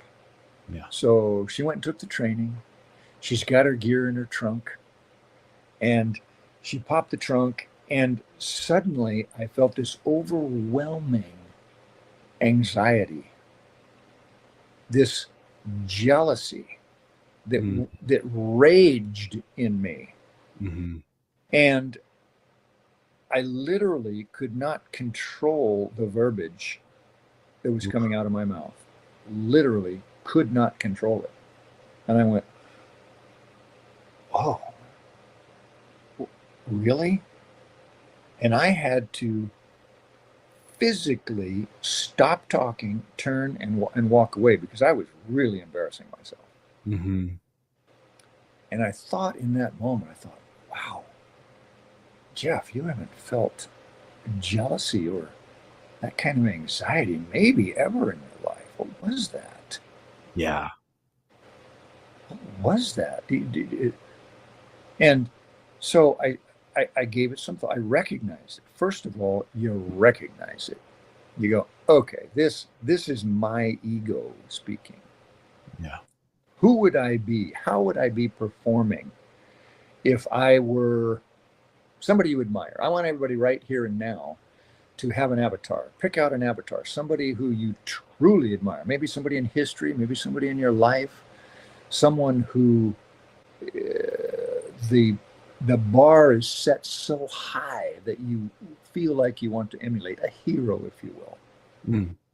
Put that person on stage and superimpose yourself onto and into that person, and become that person, and see how that feels. With that stature, with that confidence, with that ability to shut up Yeah. and to shut off the mind and become curious. Because when you're curious, you come up with the right questions. And you don't overthink it because you want to know the answer. Yeah. Yeah, truly. So first, recognize that it's the ego. Okay, is this a preconceived idea? Is this something that I've been taught and therefore believe? Is this something I've heard 5 times and therefore it has become the truth? Or is there something else behind it? And if there is, do I want to listen? Sometimes you don't want to listen. None is as blind as he who will not see. And that's an option. Yeah. Don't confuse me with the facts my mind's made up. Yeah. So in that moment, you feel this internal, it's a conflicting point of view, because you were bringing her into this, and then you saw that, you know, she is really sharp. She might be coming for my title or whatever it was. This ego was getting blown out of proportion. You recognized it was the ego, and then you asked why. Now, did you ever boil that down to what it was? Was it your natural competitive nature that just kind of overcame who you know to be and got blown out of proportion? Or what did the curiosity boil down to? Good question. So you're doing precisely what we're talking about right here. Thank you. I'm doing And- my best. Yeah, no, you're doing great. Your best is awesome. So yes, it's many layered. And what I got to on the first layer was I'm the man of the house. Now, understand, this is coming from a time, 50 years ago now, where the man was the breadwinner. Okay, and I don't mean that to be chauvinistic or whatever. It's just what it was, and that was our position. That was the role that we took and accepted and felt responsible for. Mhm. And I'm thinking to myself, she's going to start outselling me. Yeah. And that's not going to be comfortable for me. Sure. So the concept of that discomfort, because my own ego was not able to handle that, caused me to become anxious and therefore jealous. And jealousy begins to look like anger, because frustration, anger is a product of frustration. Frustration is a product of being out of control of your circumstances. Ooh, well said. Can you say that again, please? Yeah, anger is the product of frustration. Frustration is the product of being out of control of your circumstances. Mm. When you're in control, how can you be frustrated? Yeah. You're in control. Yeah. The moment stuff starts going chaotic, you go, ah! Yeah. And then it gets worse and worse and worse, and it builds up and begins to explode and becomes anger. And then you'd start throwing things and smacking people, and Yeah. because Hey, some people need a smacking. I'm just saying, they never gotta- got smacked. hey, it's happened more than once. Right. Those drive-by slappings, I'll Yeah. tell you, that's some wicked shit. Oh, So, I gotta say, growing up, once I got spanked, I knew not to get caught again. You know? I'll tell you, there's always somebody tougher. Yeah, exactly. You never Or he's got a gun. know. Right? Yeah. Worst case scenario. So that's where you really have to start putting your ego down. And so that was part of it. That was one layer. Okay, that was one layer that was ridiculous and superficial and whatever, but it was honest. It was there. It was real. I'm thinking like, oh my God, I'm gonna lose my position as the alpha, Yeah. And then it came to my personal awareness, my self-awareness, my ego. Mhm. I said, well, am I really all that? Am I as good as I think I am? Yeah. Am I falsely thinking that I am better than I am? Mhm. Am I enough? Am I capable? Am I going to be proven less capable than I truly am? So these thoughts are going through my mind, and it's becoming frustrating. And that frustration came out in this jealous rage. I didn't raise my voice. I didn't, I wasn't threatening in any way, but it was just this bile that was spitting and spewing out of my mouth. I thought, oh Lord, where is this coming from? I just didn't recognize it at all. So then I began to examine it, and And things in the past began to come up, and potential for the future. And is this, do I love her enough to allow her to take that position and that role? Would I be okay with her being better than I was at a particular endeavor? Yeah. And I began to recognize that all of that is ego. I'm looking internally instead of externally. I should have been praising her and encouraging her and warming her heart and teaching her everything I knew, so that when she surpassed me, I could take credit for it. Yeah. Get right back to There my it is ego. again. Yeah. Yeah. But it's so interesting that you say that too, because they say that the only person that ever wants to see, well, only man that ever wants to see you do better than themselves is your father. And I think that that is really interesting, because when I first heard that, it sent me into such a weird headspace, because I've always wanted the people around me to do so well. I've always wanted to lift them up and just watch them go. And maybe the egotistical side of that was me saying, I got them off the street, or I got them out of drugs. But there's something to be of service. And I don't know if that's ego or not. Maybe I should ask.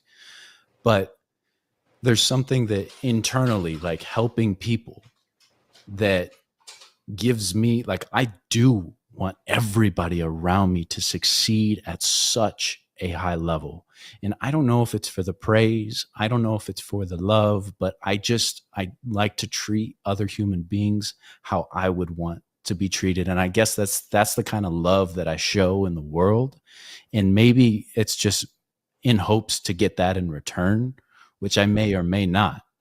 But I always thought that was interesting when I heard that. I'd like to hear your thoughts on the only man that wants you to do better than themselves is your father.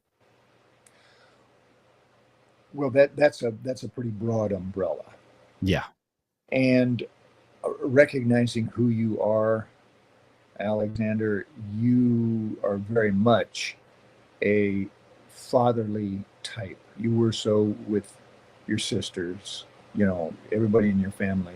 You always had that beautifully deep felt benevolence in you, and that desire to see people around you succeed and happy and comfortable. And that's what makes you who you are. So there is, and when you recognize that in yourself, that is sort of the flip side of ego. Not all ego is bad, because it is a recognition of self. And when we recognize that the flip side of the ego coin, and we can truly and honestly say, I know who I am. I have a deep burning desire. I have empathy for the world. I want people to do well. I want to pass on. I want a legacy. That is the nurturing side of the ego. That's the side of the ego that recognizes that you are that tender, loving, kind person. Primally, at a primal sense, at our core, innately, we all want to be loved, understood, and appreciated. Yeah. So when we give that right off the bat, if we give someone that, if we decide, everything's a decision, including love. Well, sometimes we're victims of love. Yeah. You know how that goes. Oh, yeah. But it's also a decision. When something is going badly in a relationship, you can either begin to look for reasons to support your preconceived idea that relationships don't work. Therefore, you will manifest precisely that. Oh, yeah. I was in that for so long. Oh, yeah. It's a dangerous downward spiral, and something most of us fall victim to. Yeah. On the other hand, we can decide to love that person and therefore ask the question, so you can go on the quest. How do I find even more about this person that I truly, deeply love and appreciate and admire? Mm, Guess what happens? Subconscious goes on the quest to answer the question. beautiful. Yeah. This works in reverse too. Like when you're putting yourself down, you Yeah. say, why am I such a friggin' idiot? Yeah. You just asked your subconscious to answer that question. Yeah. And it will, because it's your best friend. It'll say, Mm. well, you're such an idiot because you don't think about that. You screw this up. You never finish. You got your ego in the way. And you go, oh, okay. That's why I'm Yeah. here. Yeah. And you accept it because the subconscious said has answered. It gave you what you wanted. Mm. Yeah. You just I- manifested it. Yeah. Yeah.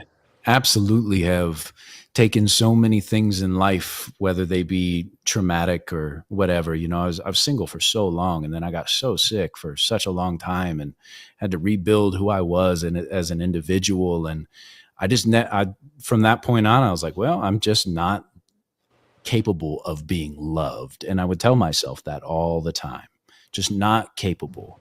And so, and I'm still in awe with my current girlfriend. I ask her all the time, like, you know, how do you love me? Like, this is crazy. It's really a wild thing, you know, because I've ran that through my head for so long. And I do approach our relationship with curiosity and ask her in specific moments, if she's sick, how do you like to be cared for when you're sick? Do you need space? Do you need me to smother you? Do you need food? Do you need, like, how can I love you in certain situations? Because I don't know. I don't know what I'm doing, you know? So it's that curiosity, I think. And, you know, it's going to be different in so many different situations, but I just hope that anybody that's out there that, you know, if you're a single individual and you're thinking that you're not capable of being loved, try and rewrite that narrative. What about you is lovable, and how can you make yourself better? How can you either take on something in your life that is going to make you a better individual and capable of loving yourself and having that good internal dialogue, whether it be something as simple as taking one step every single day towards you being more lovable to yourself. You know, maybe the clutter in your house is giving you anxiety, which makes it hard to go to work and have a smile on for people, because, you know, when you get home, there's so much to do and it bogs you down. And if you take that first step, make your bed in the morning, you don't have to change everything about your life, but take one step each day and continue to make that a routine. Eventually you can tell and believe in yourself when you say that you do love yourself. And this is an uphill battle. I'm still there, Oh, right? It's lifelong, I'm sure. guilty Right. as charged. Right. Yeah. And yes, and my dad used to say, hoe the short rows. Break that down for me. The clutter in your house is one thing. The clutter in your mind is something else. Mm. Just like the home, nibble away at it a little bit at a time. You know, if the dishes are stacked up, don't look at all the dishes. Look at one plate. Clean one plate. Yes. One at a time. Hoe the short rows. Mm. You're not going to clean it all at once. Yeah. You're not going to clean all this clutter all at once. Take one thing that's at the top of the list. What keeps coming up? What keeps bubbling to the surface? What emotion? What negative concept? What idea? What self-deprecating conversation or comment keeps popping into your mind? Like, why, who the heck would love me? And why? You know, start turning that around and saying, well, let me think about that. What is it that I love about myself? What are my, the things that I can be proud of in a righteous pride? What is it about me that what do I do well? and actually write those things down. As a matter of fact, here's another tool for everybody.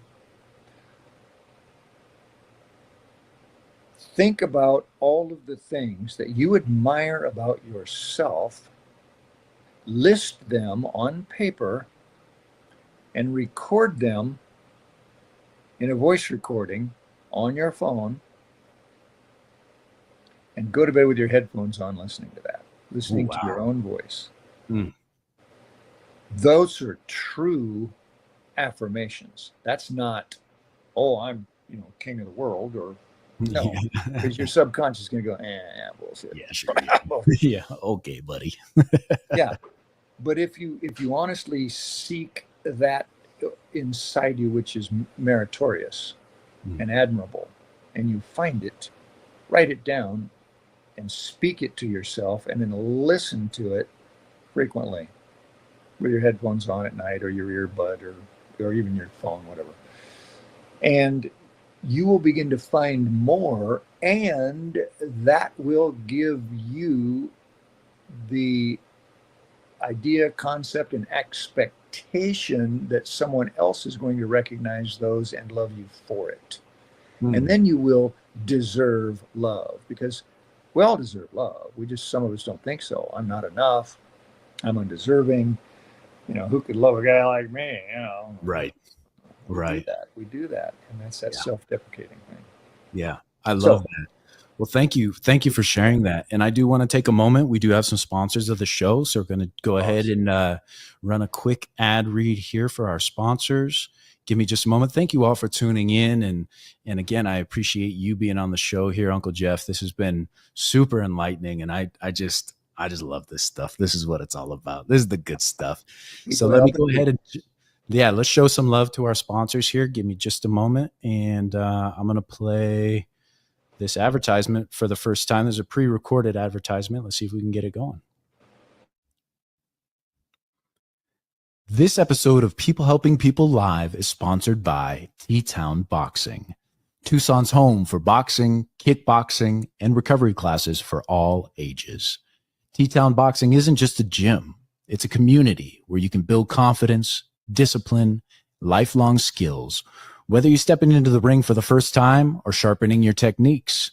From kids to adults, beginners to experienced fighters, T-Town Boxing offers a space to grow, train, and challenge yourself. So, if you're ready to push your limits and join an amazing community, reach out to T-Town Boxing on Instagram at instagram.com/T-Town Boxing or their website, boxingtucson.com. Again, instagram.com/T-Town Boxing or their website, boxingtucson.com. Back to the show.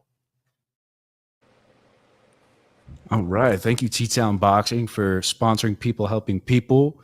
That is such an amazing gym. I love those guys. And Jake over there, he is really an incredible trainer. He's training Golden Glove boxers left and right. And we do have one more sponsor for you guys. This is my buddy Ari's company, and he is really doing God's work out there. It's called Cars for Tucson. He's giving away cars to people that are underprivileged and need transportation. So one car repair can create a powerful ripple effect. For a low-income family struggling with housing, a reliable vehicle means they can hold on to their job, access childcare, and avoid spiraling into homelessness. Cars for Tucson understands this. They exist to provide affordable, sometimes free, critical car repairs to ensure these families stay connected to their livelihoods and their homes. They also want to give out cars for free to people that need them. That's carsfortucson.org. Be a part of this positive ripple effect. Your donations help prevent homelessness one car or one repair at a time. Visit carsfortucson.org to learn more and give today. Again, that's carsfortucson.org. Thanks so much for being a sponsor of the show. We love you guys. And back with Jeffrey Vanderveer. That is a beautiful benevolence, and Cars for Tucson. I love you guys. Isn't that That's where amazing? that's where the rubber meets the road, right? Yeah, exactly. I'll put that in the next ad read. I like that. Yeah. But Uh, it's something about having this show, and it seems as though after every single live stream that we have with the audience that we have, I mean, they are such incredible people that are joining us every day. And after every single show, somebody reaches out to me. Somebody reaches out to me with either a nonprofit or something amazing. I just got off the phone with somebody who does a summer camp for children with type 1 diabetes. They want me to come talk at their show. I mean, there's just like, or at their camp, maybe be a camp counselor, but it's just really incredible the ripple effect that this show is having. And I want to thank everybody who's been joining us and tuning in and reaching out and leaving us comments. I'm overwhelmed with gratitude, and I'm just so thankful. I can't say it enough. And so thank you all for being here. Really appreciate you. And I want to ask before we go, Uncle Jeff, I really appreciate the topics that you brought up today. And we could just sit here and talk for hours. I mean, just go on tangents about life, love, wisdom, strife, you name it. And, I really appreciate you being on the show. But is there anything that you want to leave with the audience before we take off here today? well, let's take a real quick review. You're on the threshold of wisdom when you have successfully replaced ego with curiosity. Mm. Treat everyone as if their heart is breaking, and you'll be right 90% of the time. And ask yourself provocative questions, the answer to which will expand your wisdom, your skill, your tenderness, your kindness, and your love. Mm. And always include, how can I even better or even more? Because that instills in you the idea that you are already on the move doing that very thing. Mm. Beautiful. Thank you for that. Thank you for that. And that is for you. Thanks for completing another amazing episode of People Helping People. And if people wanted to reach you, how could they do so? Well, a couple of ways to do it. My email is simply my name, Jeff Vandeveer @yahoo.com. And if you like, you can call me. I have no objection to that whatsoever. Text is probably better because I'm not going to answer the first call if I don't recognize the number. It's going to go to voicemail because I get all kinds of junk. And that number is 714-655-7365. Beautiful. And if people were to reach out to you, what would you be providing? I am a coach. I am NLP. I am a hypnotherapist, counselor, and I know a little bit about construction too, but don't ask me about construction. Beautiful. I love it. Thank you so much for being on the show. And we look forward to the next one. So if anybody has any questions for Jeffrey Vandeveer, just go back and listen. There's a few ways to get in contact with him. And we appreciate you being a part of the community. And I love you. Love you, Alexander. Thanks so much. All right, ladies and gentlemen, I hope that you all got some wisdom, some nuggets out of that. I know I sure did. And something that's so fun with Jeff on the show is kind of looking in the mirror, right? Looking in the mirror and seeing, diving deep into what is, gosh, I mean, let me rephrase what I'm saying here. Being able to have open-ended conversations about things that a lot of people may or may not understand, like your own ego, is such an important part of life, and finding control in your purpose, control in your passions, control in your trajectory of where you're going in life. And it's not necessarily about taking control of those things, but understanding that it is a part of the bigger picture. So when we sit here and we discuss these things, I am looking internally at myself of all these moments in life where I can use work. We can all use work. And so if there's anything that you've taken from this episode, I would say just start recognizing your thoughts. Recognize and be curious. That is a beautiful, beautiful thing. And Jeff, I appreciate you so much for bringing that to my attention and to my audience attention. Just be curious. Ask yourself questions and rewire your brain to be open-ended. Don't close the door. Your thoughts are not final, and you can change anything in your life in a positive way if you allow yourself and be curious enough to do so. So again, I want to thank everybody for being a part of this live stream. I truly appreciate all of you. And if you step over to the Instagram, it's instagram.com/people helping people live. On YouTube, we're trying to hit 1,000 subscribers on YouTube, youtube.com/people helping people live. And again, this is my favorite type of content. I've never done anything in my life I've felt this passionate about, and it's all thanks to you guys supporting. So thank you so much. And let's go ahead and run this outro. Give me 1 second here. I'm still figuring out how to make this smooth and sweet for y'all. Let's see. Here we go. Okay. Everybody, have a beautiful evening. This is day 3 of 30 People Helping People Live, and I hope y'all have a great night. Take care.